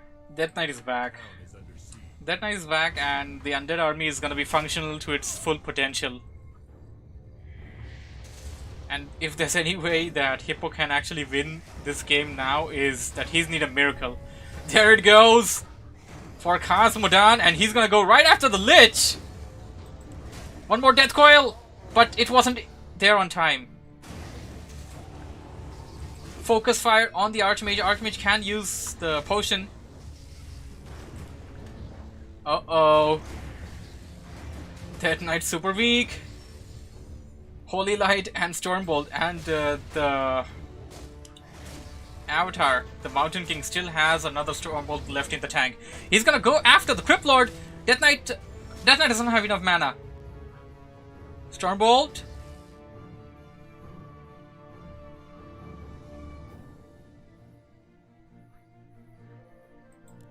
Death Knight managed to escape.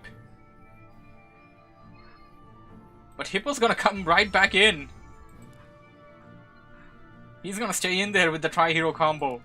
6-6-3 against 5-5. One of the 5 already got taken out, of course, but it is being revived. It's gonna take a long time for that to come back, though. So Hippo basically brought this game back to the situation where nobody has any gold income. But Governor still has a 43 food army.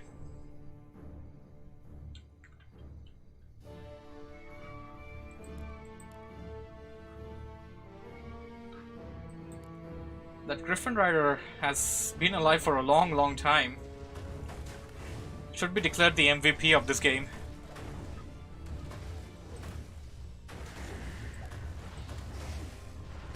Hippo's gonna slowly start chipping off against the Undead's buildings. Dominus gonna stay back there, and the hero is almost 50% done. Hippo realizing that, and what's he doing? He's gonna go after the Death Knight. He's near the shop. He can just buy some items and get him some healed. He does have enough gold for that.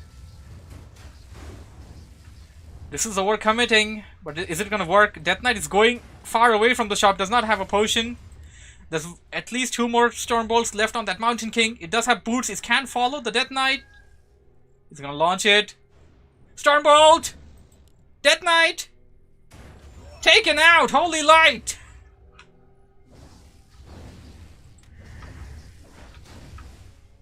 Hippo will do everything he can. Anything and everything he can to take this game. And the MVP of the game, which is the Griffin Rider, is far, far away. I guess it's gonna look around for stuff. What Hippo can do now is actually perhaps creep a bit, get some gold, and train one of the peasants. If he has at least one more peasant, he can start mining off of this or this gold mine. And while he's actually doing whatever he's doing right now, that is chipping off against the Undead players' buildings, he can basically earn some gold in the meantime. And if things don't go his way, he can try to come back from it. Governor now unsummoning some of his buildings, trying to get enough gold to perhaps get back the Death Knight. And this game is slowly going into the hands of Hippo. I had already called this game. I had already called this game for Hippo. I already said that Governor got this, but I think the game is going into Hippo's advantage now.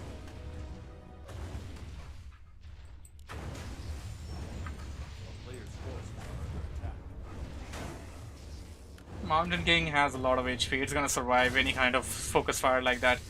And you also got the Paladin in the back. All 3 heroes being impaled. Very nice impale there. Holy Knight. And here comes the MVP of the game! The Griffin Rider is gonna hammer away on that Crypt Lord. Crypt Lord is almost level 6. Elemental being taken out. Level 6 Crypt Lord. But does it have enough mana for the... Oh, there we go! But it's gonna take taken out! Crypt Lord gets Holy Lighted to death.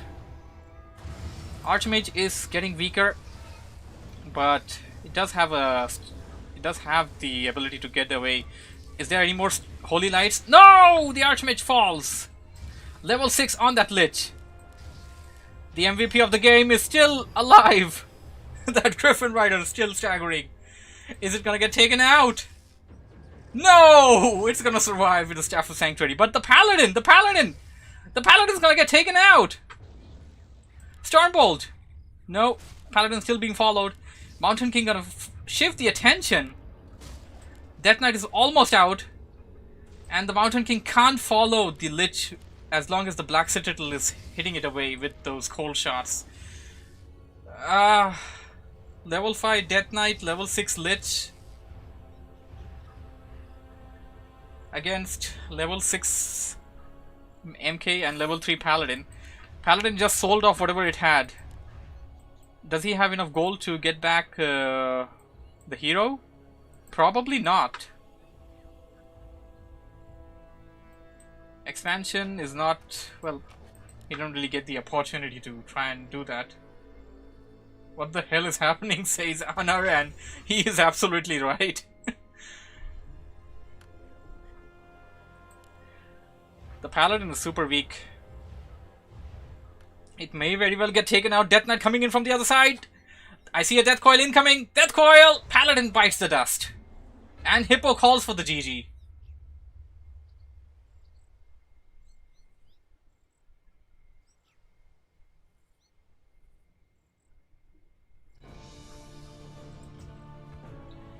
That was an amazing game and definitely match of the night.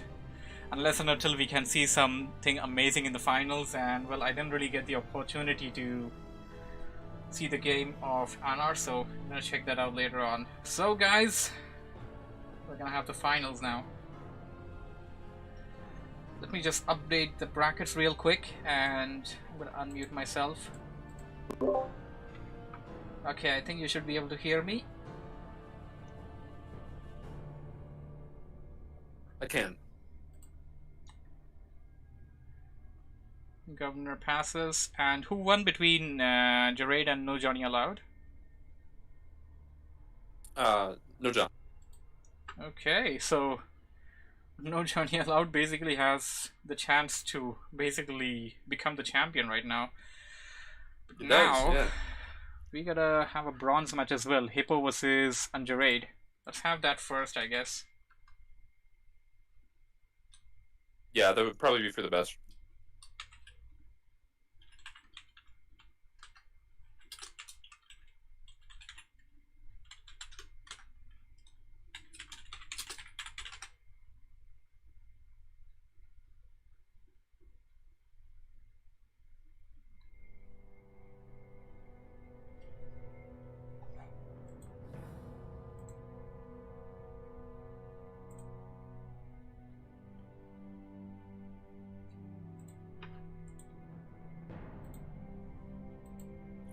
Yeah, I think Hippo needs a, or I think Hippo needs a break. I think everybody needs a break after that one. Probably.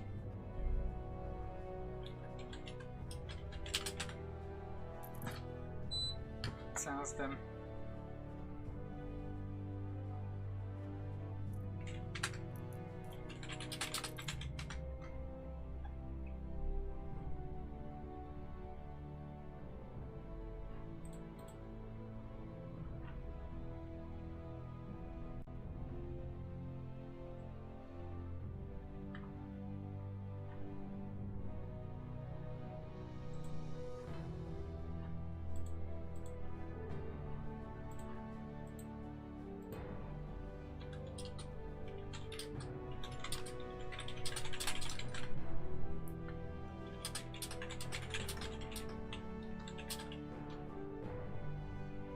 Okay, they seem to be ready for it.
Rhino seems to be AFK though. He might have needed to Yeah, probably. I mean, after use that. use the bathroom after that. Yeah. Understand. Understandable. Anyway, I guess we could go for the next, but let me just ask him. Yeah, we'll give him like 2 minutes or so. I'm gonna go get some more water. I will be right back. Sure, why not?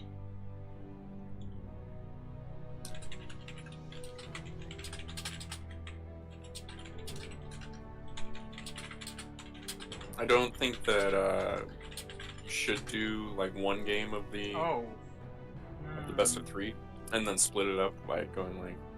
Yeah, actually, you're right. That's a bad idea. Yeah, but Rhino.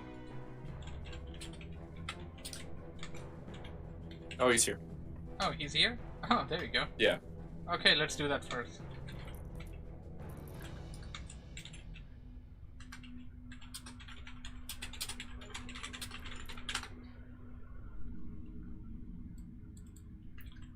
Okay, these guys are on EU EU, stuff. right? Okay, great. Don't have to change.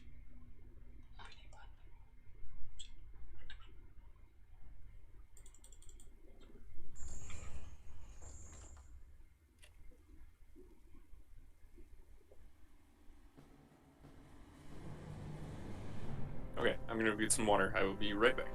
Yeah, no problem. Should definitely stay hydrated. Yeah, feel free to start without me. I'll Oh. be just like 1 minute.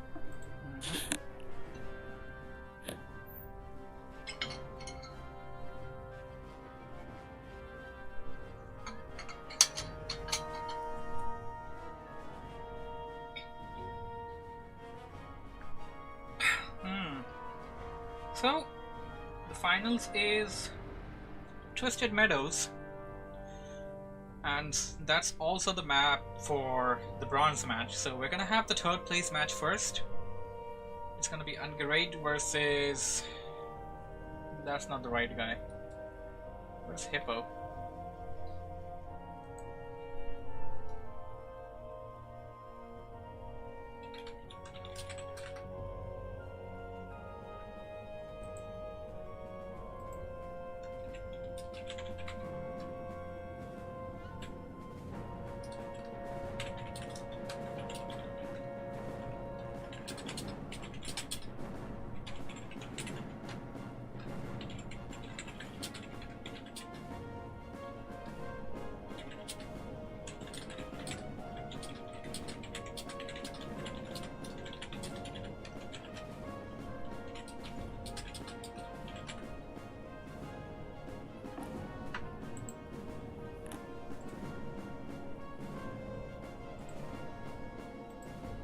Okay, I am back.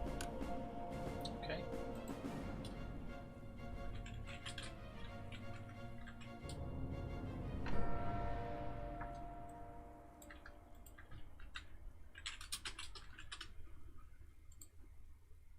Hippo's here.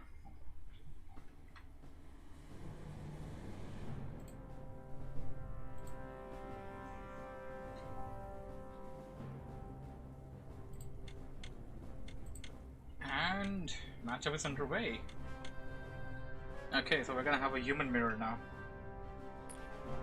On Twisted Meadows. This is an interesting human map. I don't see it.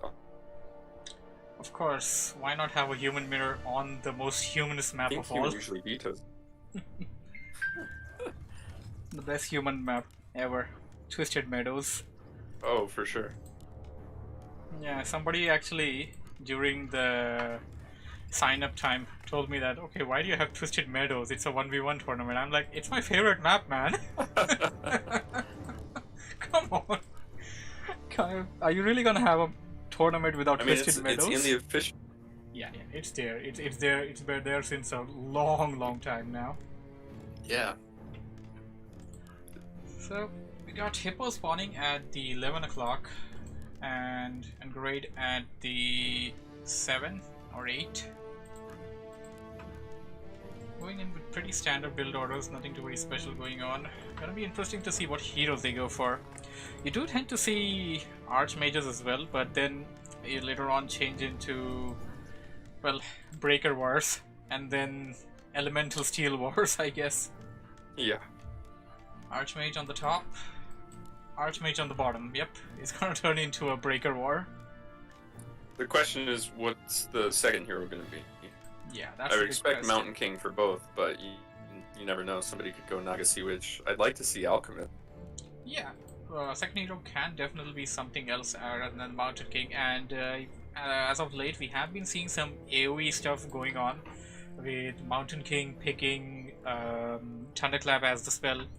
Apart from that, Panda is a good candidate as well, but yeah, of course it's kind of useless against breakers.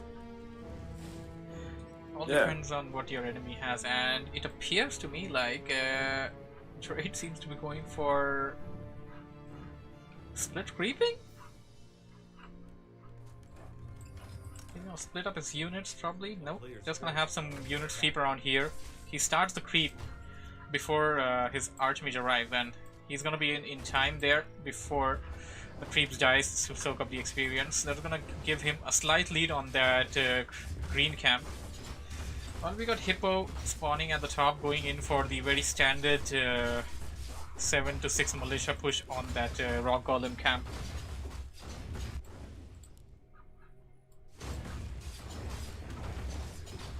Hippo's of course gonna be ahead because of the rock golem level 2, and I think they changed it, right? Ooh. Earlier you used to get a tome of experience as well on this camp, and that actually used to give human players a distinct advantage in this. I don't think you get that anymore, do you? You don't. No. Yeah. Tome of Experience was removed, I think 6 months ago or something. Yeah, it was removed before Reforged from what I can remember, because that was a like huge advantage and that shouldn't even be there. So we got Hippo going in towards the other side of the map. Gonna get some green camps and probably creep out the Knoll Warden camp right below that, and then go in for an assault. Level 2 for the Archmage of Jeraid.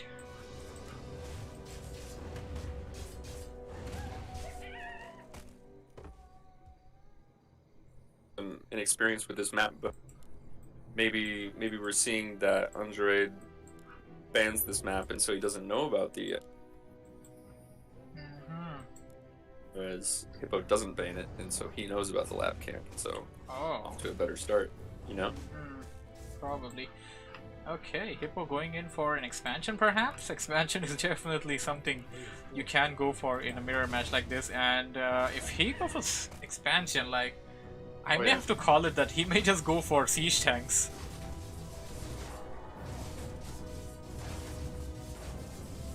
He's gonna lose a footman though. Man, nah, he lost it. He tried his best to save it, but the blood loss was too bad. What do we have here? And Jeraid actually very nearby him. He's actually gonna find that out. Okay, he does see the corpses, so he knows that he is around. He's gonna go for the next possible location where he may be, and gonna see he's not there. Expansion is up and coming, and both of the armies kind of passing away each other. Hippo realizes that, and he realizes that he has an expansion to defend. Hippo lets Andrade go past. Yeah, he just lets him go past. And Jeraid has less number of footmen though. He won't be able to stop this expansion from coming up. He's just gonna be super annoying though. Hippo will definitely be able to take out these footmen, and Jeraid not gonna leave that be. He's gonna attack with everything he's got, and deal as much as damage as possible on the town hall before it comes up. Yeah. But this is a rather... I don't think he should be doing that. He's got way too less units. He can be just super annoying, but he's... At the end of the day, he's just gonna end up losing all of the 3 footmen in there. Away with the... If he only loses 2 here, but he gets like 4 or 5 peasants, then it's definitely worth it. Yep, he got... That is not what's happening. Yeah, that is not what's happening, but he did get about 2 peasants kills, but... Then again, the expansion is up, and oh, one of them actually managed to escape, so he didn't get that many kills after all. A player's forces are under attack. That peasant gonna die. And did he deny it? He tried. I don't know whether it worked. Tier 2 ready for Jeraid, and he's kind of low on the lumber right now, trying to set up the 2 Arcane Sanctum standard human.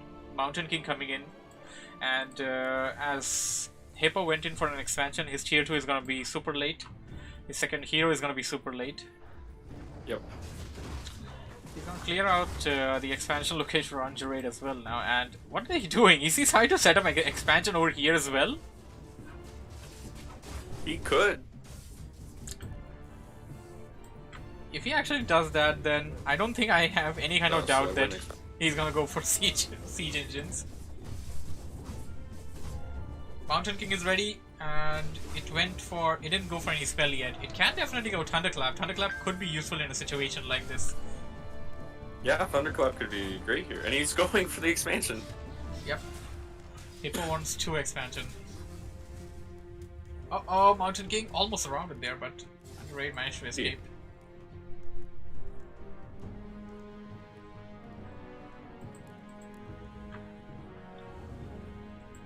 And if his second expansion goes up, then this has to literally be GG. Uh-oh, Archmage. gonna have to use the TP. He has to use the TP. He has to use the TP. Don't risk it. Yeah, don't risk it. Don't risk it. Mountain King is left alone. Cover the other side. Cover the other side. Mountain King's gonna. Oh, there we go.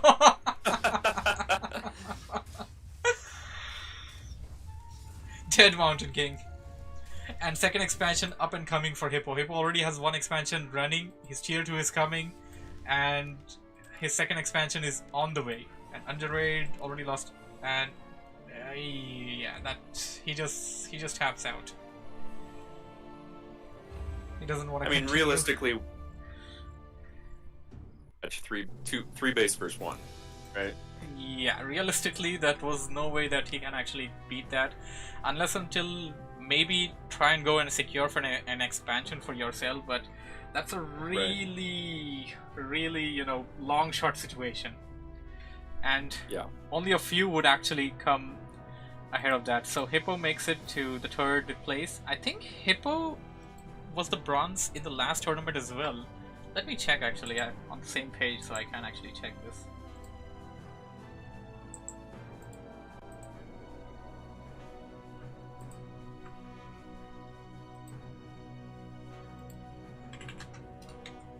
Should tell the guys to host the final, by the way. Will do. Huh? Will do.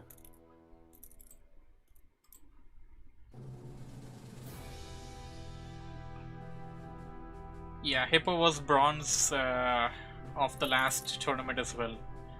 So he made it to this tournament with the bronze medal as well. 3rd time's a charm. Maybe he's gonna win the next one.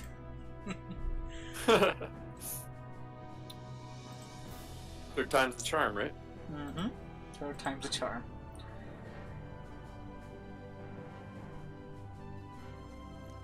Game name Jim 12. It's on you. I believe so. I will double check. If it is, it's not up yet.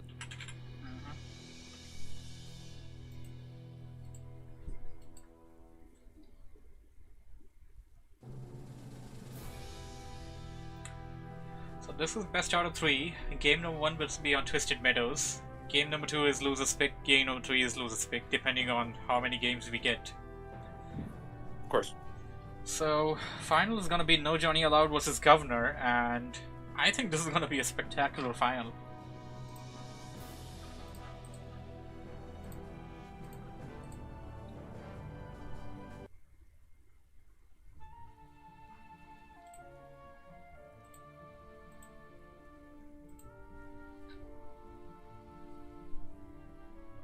Okay, game is up. There we go.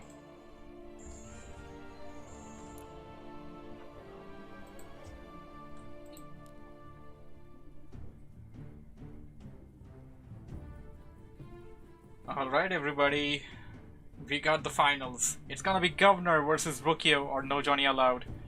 And this is game number 1, best out of 3. Game number 1, of course, Twisted Meadows.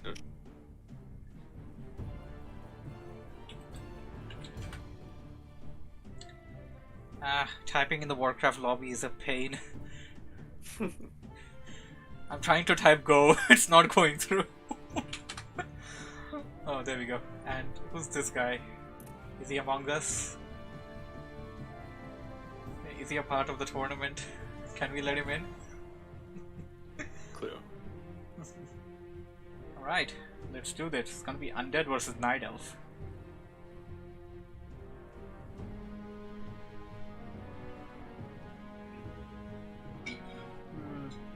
NJ seems to be AFK.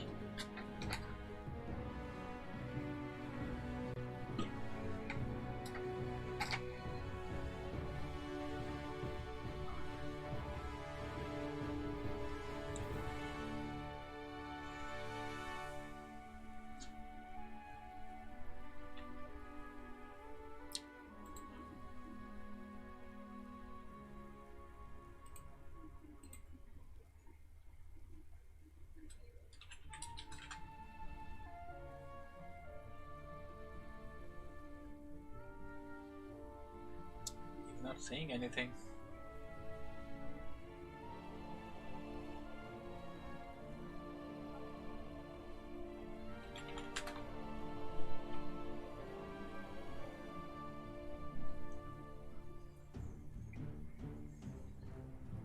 There he is. We are all present.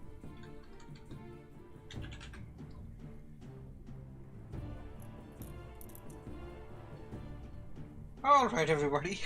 This time for real. Game number 3. Not game number 3. The finals. Game number 1. Between Governor and Rukio, or NJA. And it is gonna be on Twisted Meadows. Yes, Night Elf versus Undead. Governor at the 11 o'clock. Rukio, Night Elf as the... At the 9, I've already said Night Elf, he's at the 2 o'clock. Rukio is NJA.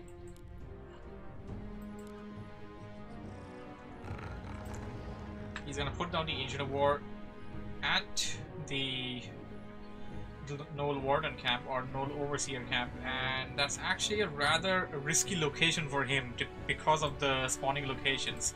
Undead player is gonna be super nearby, and depending on the build of the Undead player, if Governor goes in with some early harassment, he can definitely be a big pain for Rukio.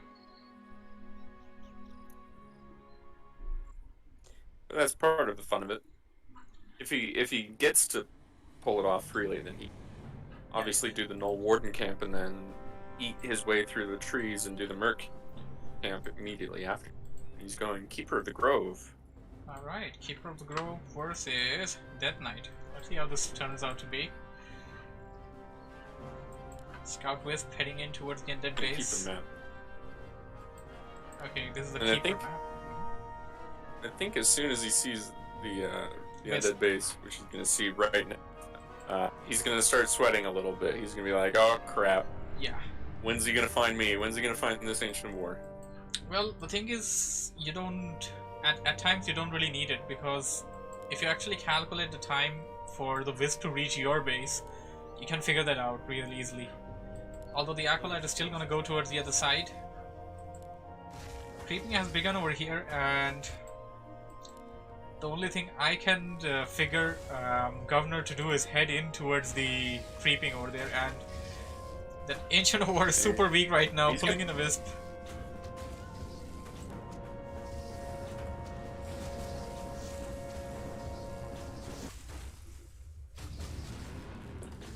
Forces of Nature being used as the first spell. There's a second Wisp. Yeah, being used as a little bit of a distraction. Oh! He didn't get the kill though. Very close.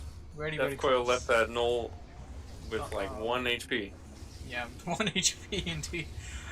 And he got the kill on one Wisp, second Wisp detonating on both heroes, raiding out the mana.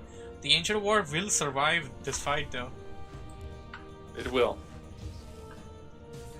So that's good for NJA. The way that I do it is you eat through the... Yeah. That's one way of doing it. And you leave. Second Ancient of War being set up at the base, so is he gonna go for... Burns are the ones that do the most damage. Also, I think your voice is disconnecting a bit again. Am I cutting out again? Yep. Ah, dang it. Alright, tell me how that is. This is okay. Yeah. So, are you actually using push to talk or something? Couldn't At hear the anything. moment I'm just on... Yeah, you couldn't hear the entire thing. Yeah, something is wrong there, definitely. Anyways, we got the Death Knight trying to go after that Wisp detonating. Oh, Death Knight. Death Knight still has enough mana for one more Death Coil though. So, the whole situation right now is that NJ is creeping, Governor is not. And Governor actually got about 5 goals at the back of his base over there, setting down a second crypt and also going tier 2. Graveyard also being set down to hurt Ziggurat, of course. Rukio coming back in to try and get the creep camp. Governor gonna interfere. Skeleton warriors chase out that archer being picked off. That one treant will. Input sensitivity all. Oh, sensitivity. Okay, so that's something got to do with the sensitivity. That is a lot of ghouls. Yeah, that is a lot of ghouls indeed. And does he have more at the back of the base? He is definitely training more. So he wants to apply pressure, maybe try and take the game number 1 early on. So far, he has managed to kill a number of archers, but he hasn't been able to deal a very significant blow to an NJA yet.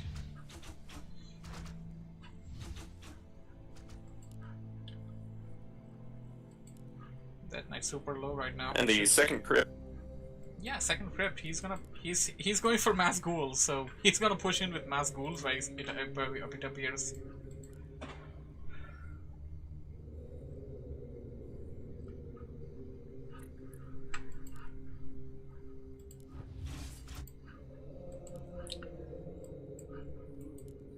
Tier 2 is 75% complete for NJA. Not even 25% for Governor though.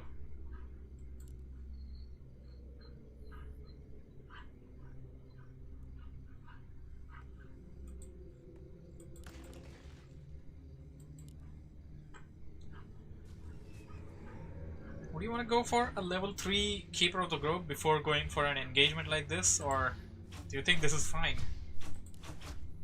He's gonna try and take out the slaughterhouse and oh wait a second, I was wrong. That was tier 2 was already done. That's tier 3 that he's going for.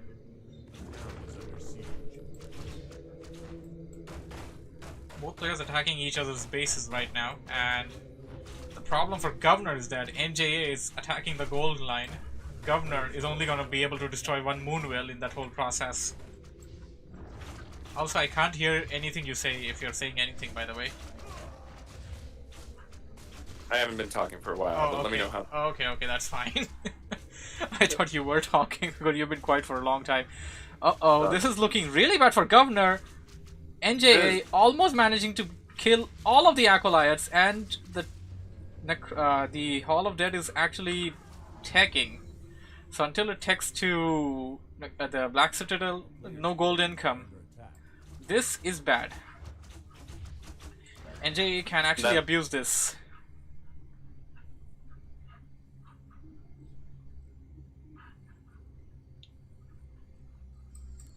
Time. Nope, still happening, man.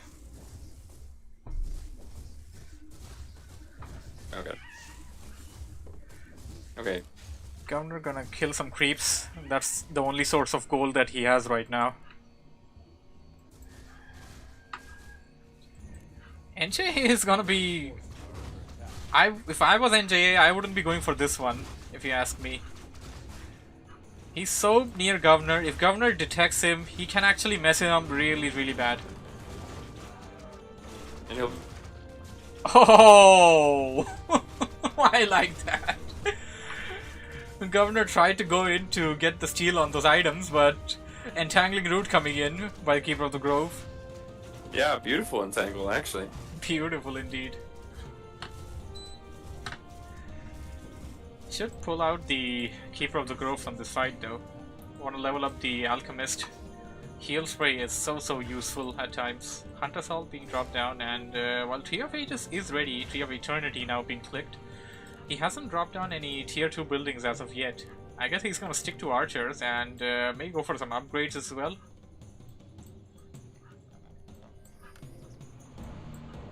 He left behind the Alchemist. NJA?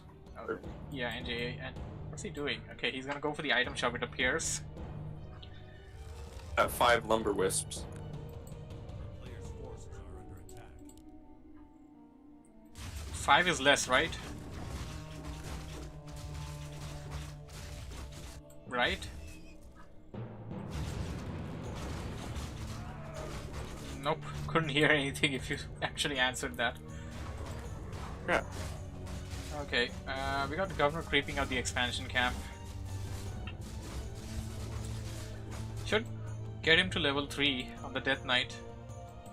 Okay, his gold mine is finally back up and running with the Black Citadel.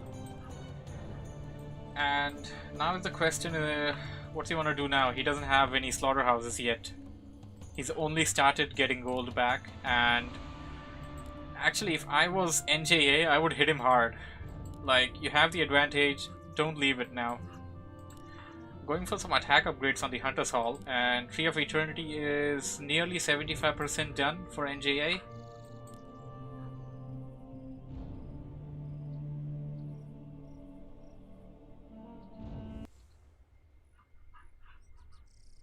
Player's forces are under attack. More creeping, because why not, I guess.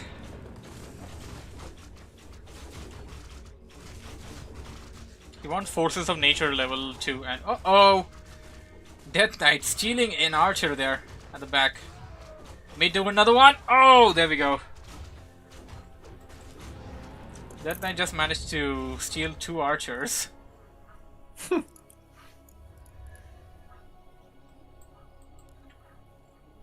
That's pretty nice, actually. Uh-oh. Doesn't have a TP. But it's actually not even surrounded properly. Okay, there we go. It managed to escape. Nova on that Wisp. The Wisp actually got an overkill there. Poor Wisp. All it wanted to do was detonate. And this actually looks really... I didn't hear what you said after, really. At this point, Governor... This point, Governor. Do, right. Governor going back to the base, and what do we have here? Did he actually use a Wand of Mana Steel? I saw the animation of that at least. A player's forces are under attack. The Lionhorn of Stormwind on the Alchemist, giving 2 extra shielding for all of the units. Yeah, Lionhorn is a... Ghouls are back at the base, and they're gonna hit all Spilled. those Wisps. They're gonna detonate and try to plant themselves at rather better locations where they may be safer. I'm actually not agreed with NJA's decision of not hitting Governor just yet. He let him make the Slaughterhouse. Slaughterhouse is ready, and it's gonna spawn some Obsidian statues. Uh-oh! He's gonna engage him, he's gonna jack him, and he's gonna give him a taste of his own lesson. Pretty... Uh-oh. This is TP forced, I think. Yeah, definite TP forced. Death Knight got taken out. Fine. Governor calls the GG. And game number 1 goes to NJA.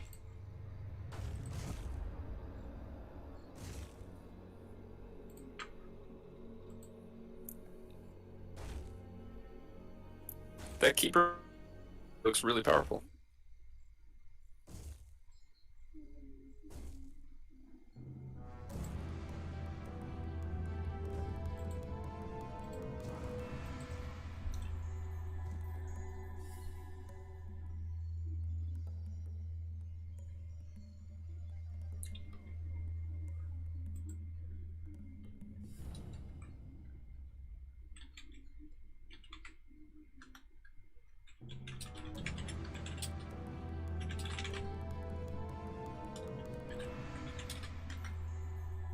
Okay, so it's Governor's pick for the map now.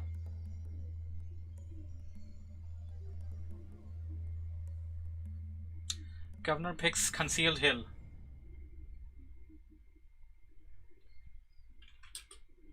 Alright, Concealed Hill. Can you hear me okay at the moment? For the time being, I guess.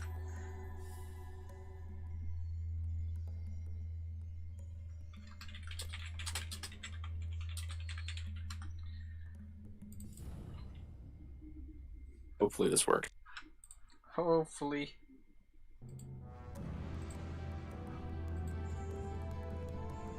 Are you actually using that NVIDIA thing? I'm using Razer Synapse. Razer Synapse. I don't know about what that is. Is it similar to the NVIDIA thing? I know the NVIDIA thing just sounds weird in general, but it's actually a thing, NVIDIA Audio. I tried it out.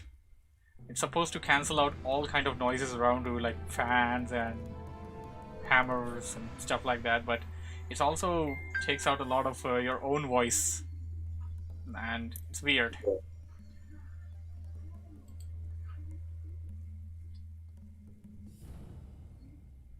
So Concealed Hill is the pick.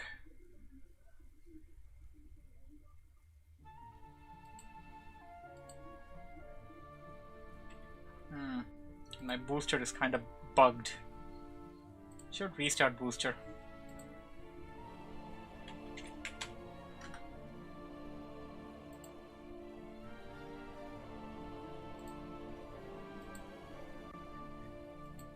You coming, man? If the game is up. Yeah, it's One, up. 2, 3. It's up, it's up. Oh, okay. You're already in here.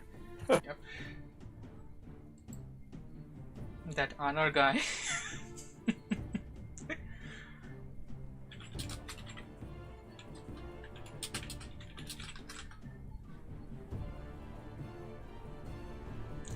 Yeah, the honor guy is here.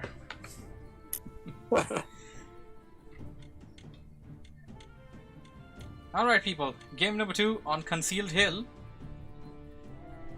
Return to the Jungle tournament number 2 finals.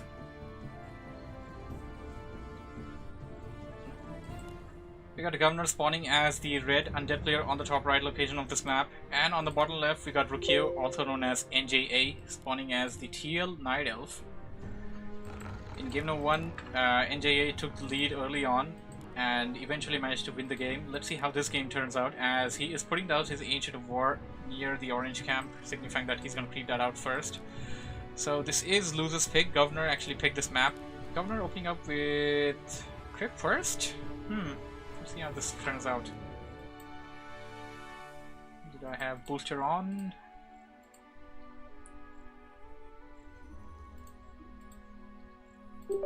Another gargoyle play. Seems so. He may go for another gargoyle play. Yeah, the highest chance of Still cutting away, man. I Yeah, just heard frozen. high instances and then it just went away. Something's definitely wrong with your mic, or I don't know, your Discord settings or something. Is it I think it's possible- just Discord. It may be. By the way, is it possible for you to use push to talk? Maybe that'll work. Yeah, maybe, you know, it's some sort of hassle-some, but maybe that'll work. We got Keeper of the Grove coming in for NJA. Death Knight once again for Governor. Hero's gonna be same thing, both of the players scouting out each other, gonna meet up with the respective workers in the middle. Acolyte going in towards the Nidal base. A player's forces Wisp are under is attack. already in the undead base and should be careful not to get himself killed by the ghouls over there. And creeping has begun. Acolyte is gonna be super annoying, but as long as it sticks in there, it's gonna be making its presence felt. Oh, it's actually gonna attack the archer. That doesn't really bode well for NJA. when a Force Troll Trapper traps your archer, and the Acolyte just goes up and just like starts whacking on it. Oh yeah, that is super annoying. Despite of the fact that an Acolyte kill is kind of a rare occasion, but it is there. But of course, it's just main concept is being super annoying. NJA done creeping over here and getting his hero to 1.8. Needs 1 or 2 more kills to get it to level 2. Of course, you want that entangling route. It is so necessary. Here comes the Death Knight Governor heading in. He's gonna try and get some damage on that under construction ancient. No, he's gonna go after Wisp, I guess. He wants to take out the mana. He wants to detonate those Wisps, force detonate or kill them.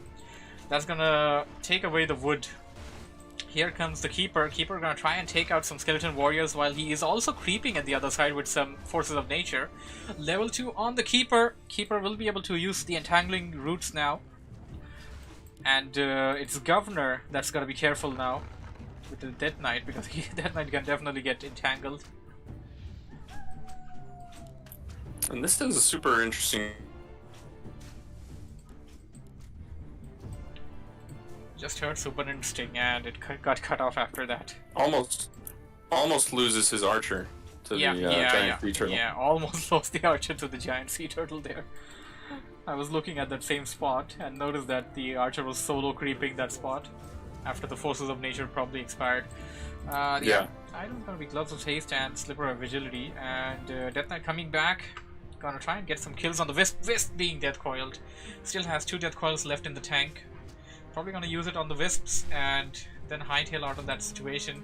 Tier 2 is coming in. Graveyard's third Ziggurat and another crypt being set up. It appears that he is going for the same strat that he went for in game number 1. And he's gonna try and do it the right way this time, I guess. It should. The skeleton warrior, yeah, kill the critter in there, the frog. Tried to get a skeleton warrior from it, but couldn't really do that. No worries, he found another critter on the other side.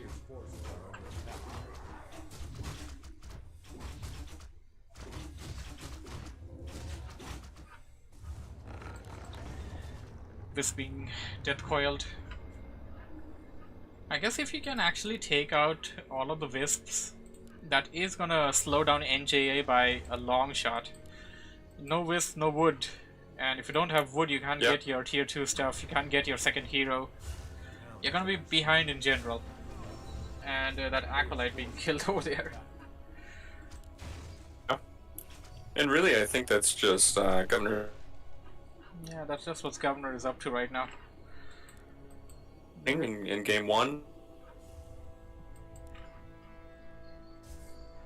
Yeah, he did the same thing in game 1. And Bulsos B being picked up by NJA. He's gonna try and kill that skeleton warrior, although it's gonna time out real soon. Gargoyles coming in, and I wouldn't really say this was the best idea by Governor, that he actually attacked one of the wisps using the gargoyle. If you wanted to go for gargoyle, which, well, probably was kind of obvious at one point, but in the last game at least you only had ghouls, so the enemy may be speculating that, but he didn't know that you had it yet.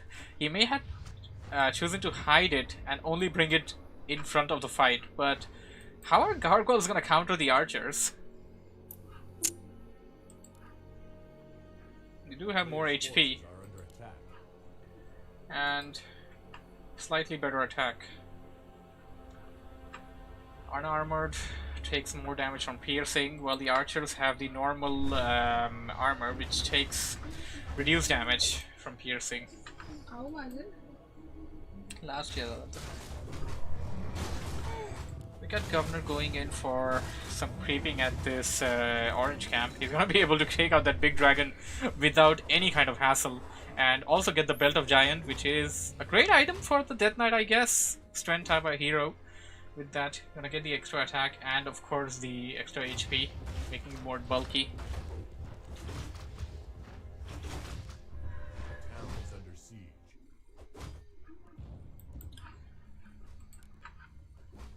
Governor coming in with those gargoyles.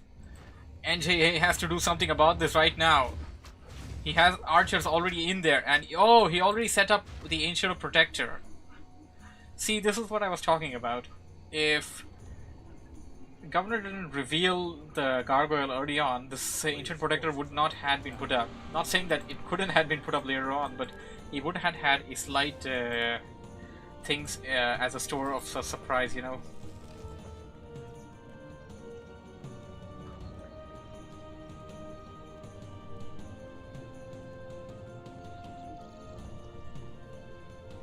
Oh hey, GB's on the chat. He says dead undead. Is that he does force NJ to split off his army into 2 halves. Yeah, that is true, but what do you do after that? You have these things now, and you're not producing any of that anymore. You're stuck with you're stuck with a 40 food army, 39 to be exact, and you haven't even put down your 4th Ziggurat yet. So what's your plan? What are you gonna do now? Getting the Lich out.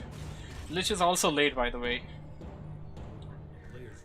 Alchemist, which is the second hero for NJA, is already level 2 and already has both of the spells, so that's definitely gonna be holding up better.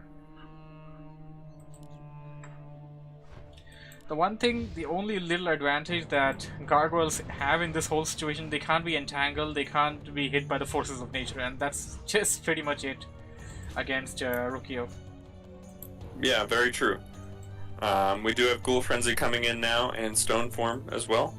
Ah, Stone Form and Ghoul Frenzy, so it appears that he's gonna go for more ghouls He is dropping his fourth ziggurat.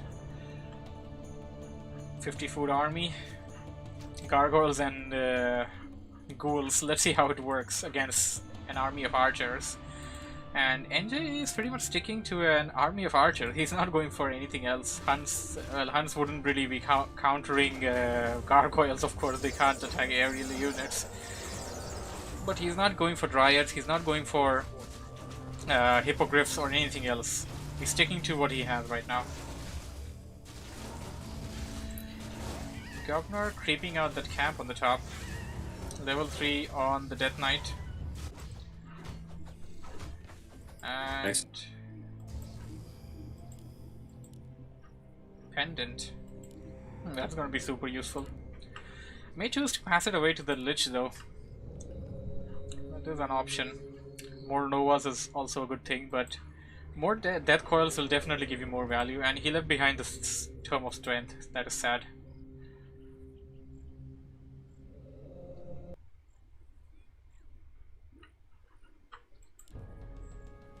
Goblin Lab. I don't know what he wanted to do over there. Oh, I guess he did a reveal somewhere. I don't know where he did the reveal though.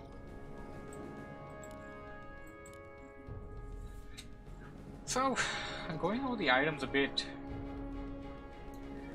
NJA right now has Gloves of Haste, Slipper of Agility, Big Mana Potion, and Boost of Speed on the Keeper. Scroll of the Beast and Legion Doomhorn on the Alchemist, which basically gives him Unholy Aura. And that Archer being killed. Governor coming in with a massive army.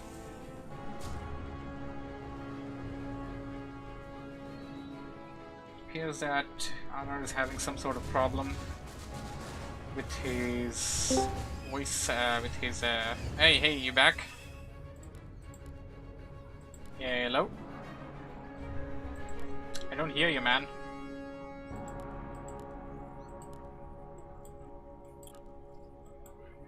I heard something, but it wasn't a word. We got Governor now creeping at the Goblin Merchant camp. NJA having a... player's force. Alright, how's that? Can you hear me? I can hear you now. So NJA now actually breaking upkeep. He doesn't have an expansion, but he should be able to manage this army. While Governor has an expansion, and Governor's the one that hasn't broken upkeep just yet.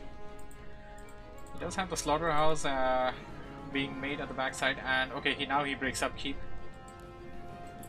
The thing here is that... Yeah, I didn't hear anything after the thing here is that... Absolutely destroyed, man. Nope. Yeah, that got cut off as well, man. So we got Assault over here, the archers attacking in with the Scroll of Protection, having 2+ armor on the... And they're gonna go after the Acolytes. Uh-oh, here comes the Undead Army. Entangling Root on that Lich. Poison Ivy.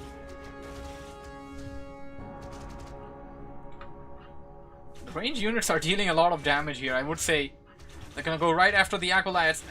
No, they're actually attacking the Entangled the Summoned Gold Mine, not the Entangled Gold Mine. Uh-oh, Lich is entangled, Lich being targeted. The archers are dealing a lot of damage, but they're also dying at the same time. Frost Nova. Rukia losing a lot of units there. NJA losing almost everything. Trying to focus on that Lich, he lost nearly the entire army. And everything stopping Governor from winning this game is him charging in towards NJA's base and killing him off right here, right now. He's gonna creep though. No, he's not gonna... Yep, he's gonna creep. Welcome back! Gonna drop a Necropolis. He's gonna play safer, I guess. He's not gonna just let his stuff die. Skeleton Warrior is gonna be picked off. And Skeleton Warrior actually did a good job for Governor. He sent them back. That stopped NJA from going into this area and having a potential detection for this camping. Camping. Creeping.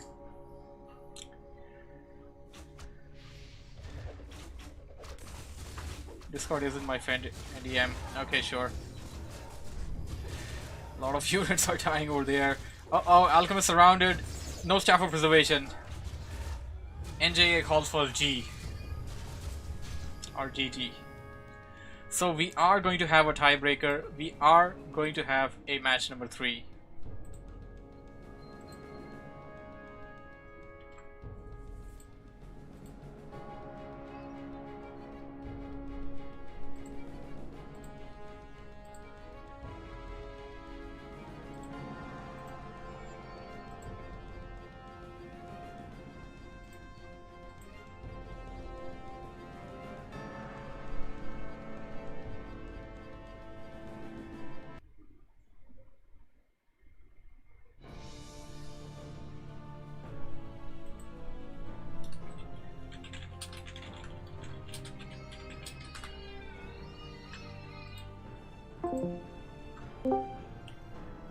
Hey man, say something.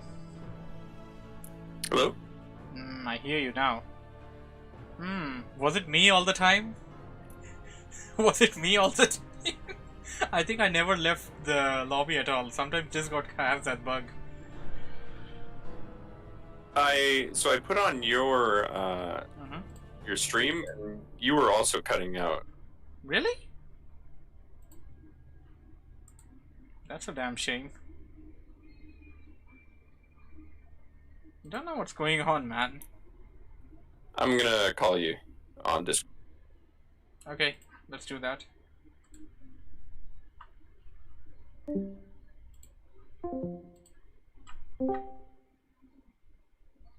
me Alrighty. how this sounds. Yeah, this sounds okay. We gotta talk for a long time though. Just sing a song or something. Just Yeah. keep singing. Sing a song. Yeah, no copyright. You I heard don't of a know. band called the Beatles? They're pretty new. I'll sing you a couple of their songs.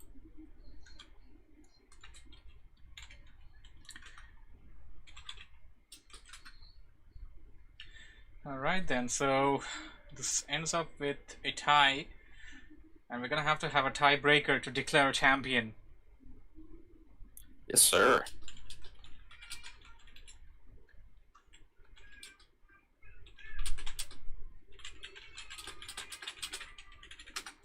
Maybe the gym is just based on North America, right? Their servers may be based on North America. Maybe the servers, Discord servers in North America aren't connecting us properly. I don't know, that may be the case. I'm not sure. Yeah. Yeah, because I can't hear you pretty much now. I don't know what was going on over there. And you said that I was also cutting. How's that possible? I'm streaming, and that's through my Streamlabs. Yeah. You were cutting out in Discord at the very least, so I was hearing things on Oh, that I yeah, wasn't hearing. yeah. That definitely was a bug over there.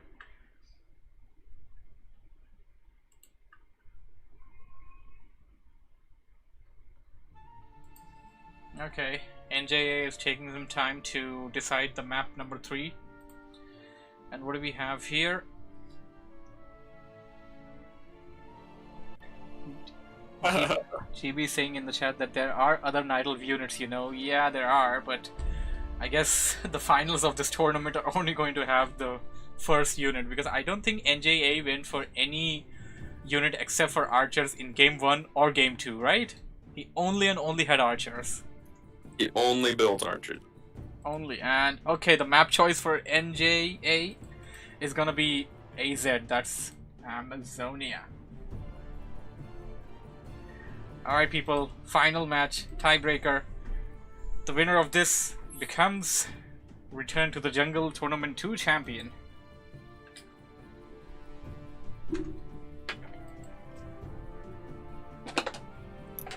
Governor laughing at choice. Damn. Amazonia, pretty well known as a very strong Night Elf map. versus Undead map. Yeah, as long as it's official, why not? And yeah, don't mind that, that's my toddler.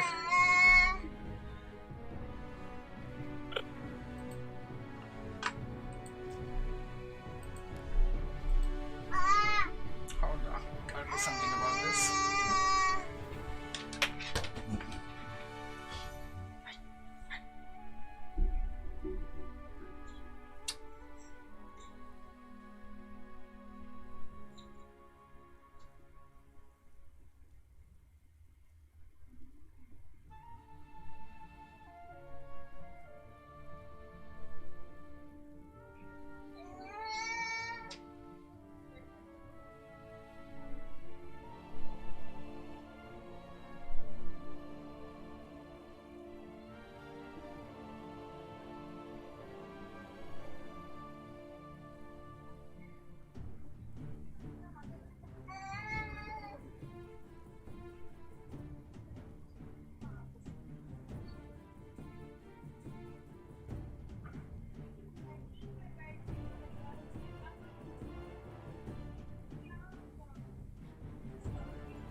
Alright, I'm back.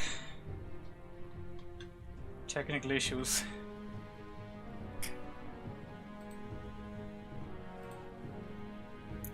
Are you ready for I'm the final ready. game of... I am ready.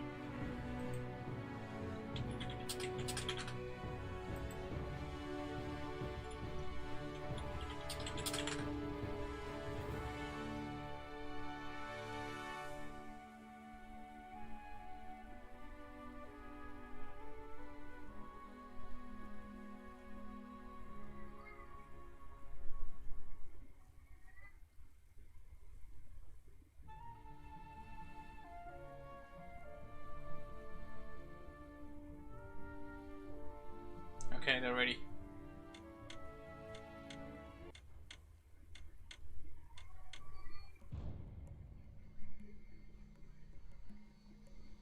Alright everybody, final matchup of this whole tournament. We got NJA spawning as the purple Night Elf on the top right position of this map,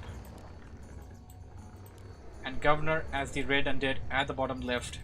Undead vs Night Elf Amazonia finals.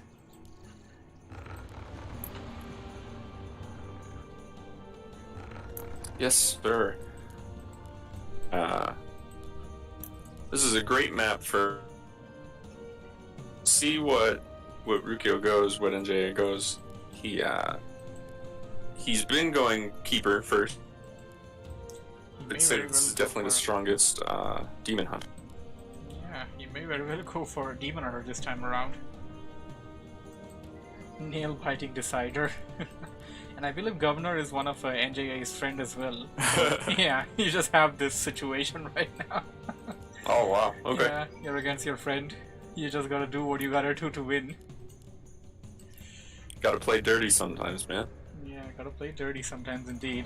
You have this rivalry going on, which is great, and he's gonna go for Creeper, it appears. Governor, what's his choice gonna be? Death Knight. So it's gonna be Death Knight versus Keeper once again. No changes. Now the interesting part is that are they gonna change it as far as the unit composition goes? Are we still just gonna see archers, ghouls, and gargoyles? Would like to see from NJA this game is I would like to see mass hunts. Keeper with double Ancient of War mass hunts. That would be a great combination, and would definitely be a deadly blow to mass Google push, but then again you do need something for the gargoyles whenever they are about to arrive. The alchemist doesn't need an orb, of course, to hit the aerial units, so that is one thing that needs to be taken into consideration. And oh, Governor pulling in the creeps! This is gonna be a big distraction for NJA. NJA gonna try and get the forces of nature in, and he's having a tight situation right now. The static shield, the Ancient of War, and oh no! Oh my goodness! The Acolyte got the kill. Death Knight got the Acolyte. experience. Acolyte got the kill. Oh my. Yeah, this is what I was talking about the last game. The Acolyte is super annoying. You do see rare kills like this, He and gets every single kill after this. That yeah, but now the thing is, your big risk, your big early creeping over here did not get you to level 2.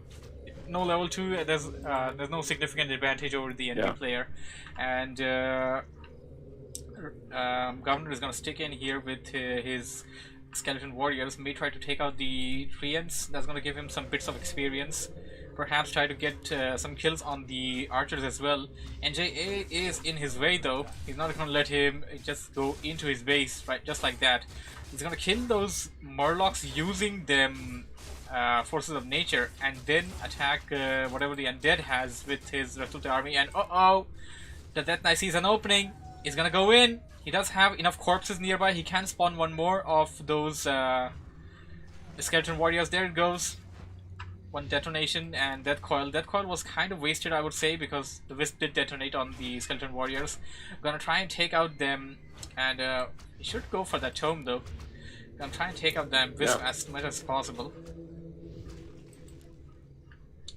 More Skeleton Warriors being killed over there in the process. He's gonna kill a stag. Probably gonna spawn it as a Skeleton Warrior. He still has 2 charges left with that. Tier 2 is almost done for him, and at the back of his base, he's still going for double crypt. It appears that we're still gonna see a mass ghoul push turned into a mass gargoyle. He's coming in with Skeleton Warriors. He's gonna go after the Wisps. He is splitting them up, so if one Wisp can't detonate on both of them, that's the whole idea of doing that. Going in with the second Ancient of War and trying to creep out this camp. He does have a big army there. He should be able to drive away the Death Knight. That's exactly what he's doing. Ancient of War is weak though. Uh-oh! Ancient of War taken out! Oh no, this is bad. and he's dodged. He's been. Ancient of War got taken out over there. That's a big advantage for Governor right now. Governor heading in. Can't afford to really lose many more Wisps, and he does have a Skeleton Warrior.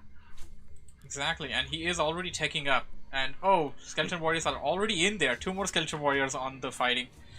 And Hero is a bit away. He's gonna come in now. This being pulled away. Trying to do everything he can to save it, using the Moonwells, and Death Knight is nearby. Death Knight does not have any more charges left with the Rod of Necromancy, but it does have at least 3 more Death Coils in the tank. Can definitely use that to his advantage. Maybe should have done that earlier. NJA does have almost level 3 on the Keeper of the Grove, just needs 1 more unit kill. May try to get that on the Troll camp, which is nearby to his current army location. And, what do we have here? Gargoyles are ready for Governor. Governor heading into the Gargoyles. Gargoyles gonna hit hard on those Wisps. Yeah. And he's trading more of them. He already has about 4 ghouls back at the base and has an extra Acolyte. And he's going for creeping. I guess you definitely want to level up as well as an undead player. Unholy Aura is so necessary. Okay, this time NJA buying himself a Shredder. I think that may just help him out in this entire scenario where he has been being denied of his lumber by the Wisp being killed. Yeah, the Shredder is definitely a necessary. Okay, Hantros all being set up at the far side of the base, being detected and killed by the gargoyles over there. Governor try to creep out another camp there, and the ghouls are super weak. If NJA were to find him in this particular situation, he can get a lot of ghoul kills over there. Level 3 Keeper of the Grove, of course, and Alchemist heading in from the other side. Nope, gonna turn direction. Uh-oh, gargoyles are hitting hard on the base, archers are back there, and right now NJA is forced to manage 2 things at the same time. He's trying to manage an assault and harassment, and trying to deal with the harassment back at his base as well. There is a 6th Acolyte. Governor should put it up into the gold mine. NJA killing 2 acolytes, and what's he doing? He tried to attack the haunted gold mine. Now going for the other, acolytes. He got 3 acolyte kills, and now forced to use the TP to go back to the base. 3 acolytes versus TP. What's the better exchange? The TP. Yep. Definitely, in my mind. Especially with the tech finishing already. Yeah, tech's finished and he can train acolyte. He already had 1 extra acolyte lurking around, so that's already been put up. And they train pretty fast, of course, so you don't really have to worry about that too much. Yeah. And NJA coming in. Gotta get this camp here. Slipper of agility.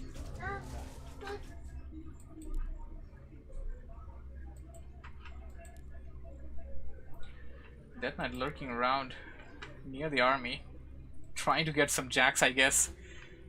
Some jacks and some steals to level 3 is what he wants. Lich out yet? About 50%. Now here's the thing, when you're going for the late Lich, you have this disadvantage of your enemy's second hero already being ahead of you. The enemy alchemist is about to be level 2 right now. The gargoyles are coming in, and this is a really tight situation for NJA to be jacked in. Looks like he's gonna manage fine. He's gonna lose. Oh, this is bad. Healing spray, but heal spray wasn't good enough. Level 3 on that Death Knight. Some archers. He lost a number of archers over there. And forced to use a TP, but he's gonna lose more archers Dead. before... Oh, no. He lost 2 archers after activating the hurts. TP. Yeah, that hurts a lot. Yeah. Lich is out. There's not a lot of creep camps. Yeah, not a lot of creep camps left, I would say. Like, not too many, but there are camps. Like, it's not like completely out of camps yet.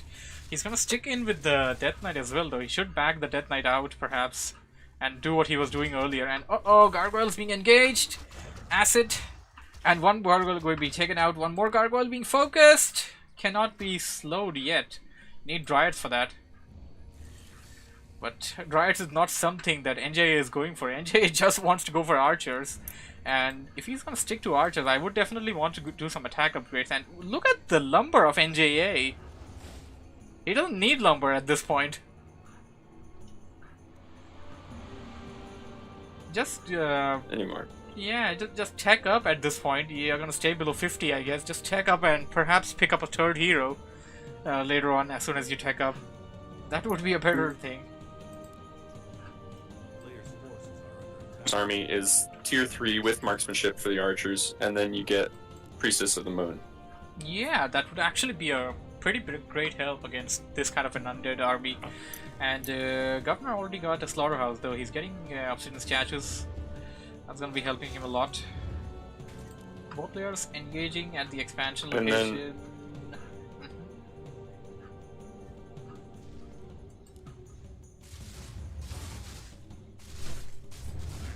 location.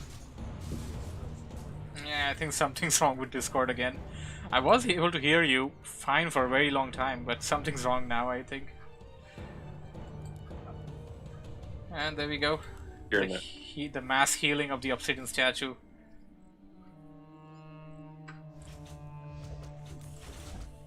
NJA gonna go in there, get some kills, and try to level up his Keeper as well, I guess. Keeper's gonna level up. Player's forces are under attack. Level 4 Keeper. Level. Yeah, you got level 2 Entangling Root and level 2 Forces of Nature. But Crypt Lord Crypt Lord can actually deal a lot of damage with the Impale. Impale taking those units out for a momentary amount of time, and they're gonna... This battle can go either way, actually. NJA having Because the army is fine. a lot of archers dying. Impale once again. Death Knight! Dying. There's too many archers that died this fight. 4, NJA... 5, 6, 7, 8, 9, 10. Yeah, there were too many archers that got killed in that fight. And look at the experience bar of the Crypt Lord. The Crypt Lord only just spawned. It was right fresh out of the altar, did not go for any creeping, and it's already level 2. That's how many units died in that fight. And mind you, there were 3 heroes. Yeah. 3 heroes took that experience. Governor is getting ahead. He may win this game and win the tournament as well. He's going for more creeping though. Wants to perhaps level up his hero or get some items before he goes for one final assault. Yeah, and at this... If I was at Governor's place, I would just attack right now. You have him on the ropes, just finish him. And it's heavily... Players' forces are under attack. Trying to focus on that Keeper of the Grove. Keeper does not have any potion, no TP. This is looking bad. Yeah, this could very easily be GG. The creeps are also in this fight. And they're attacking... Right here. Yeah, they're attacking the undead. A lot of archers are being killed. Level 3 on that lich. NJ is gonna have to call this. He managed to kill all of the gargoyles. But... Oh no, he got this round. It's over. And he's healing the enemy's units, I guess. Yeah, he's... Can he get us around on the Alchemist?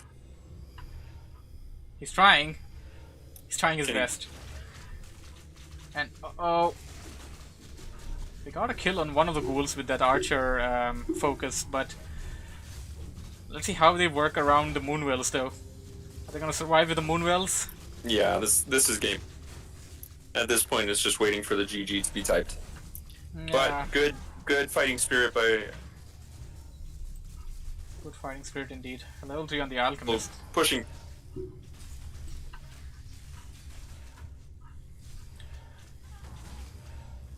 A lot of ghouls got taken out in this fight as well, though.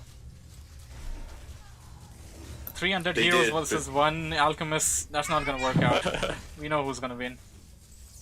Oh, and he's trapped? Yep. And this is the game.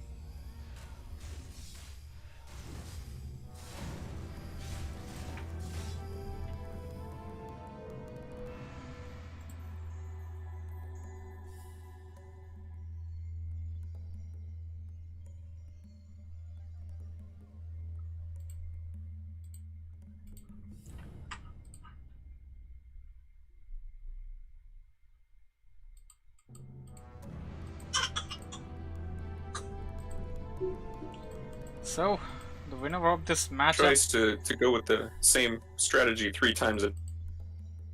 I would have liked to have seen mass hunts, especially with a big rush with like 8 hunts. Ancient protectors behind it or something. Perhaps. Out pretty well.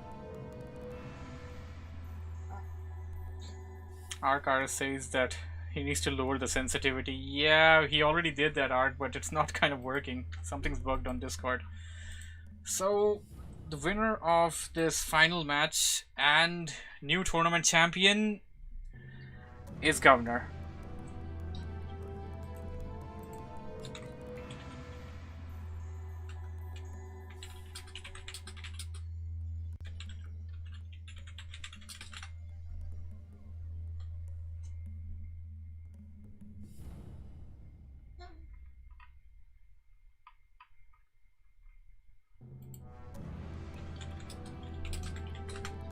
Okay, I'm gonna join into the voice chat to have an interview with him. You can come too.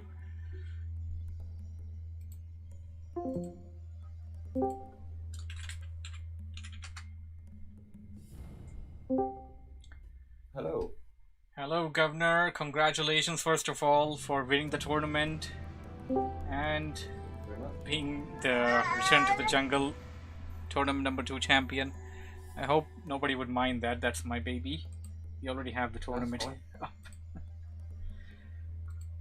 Yeah, no, I enjoyed it. Thank you for organising it. I hope that in the future, people will turn up and we can maybe get slightly more players. Maybe we Definitely, we'll have more tournaments like this in the future. So, what would you say was your favorite game out of the entire tournament?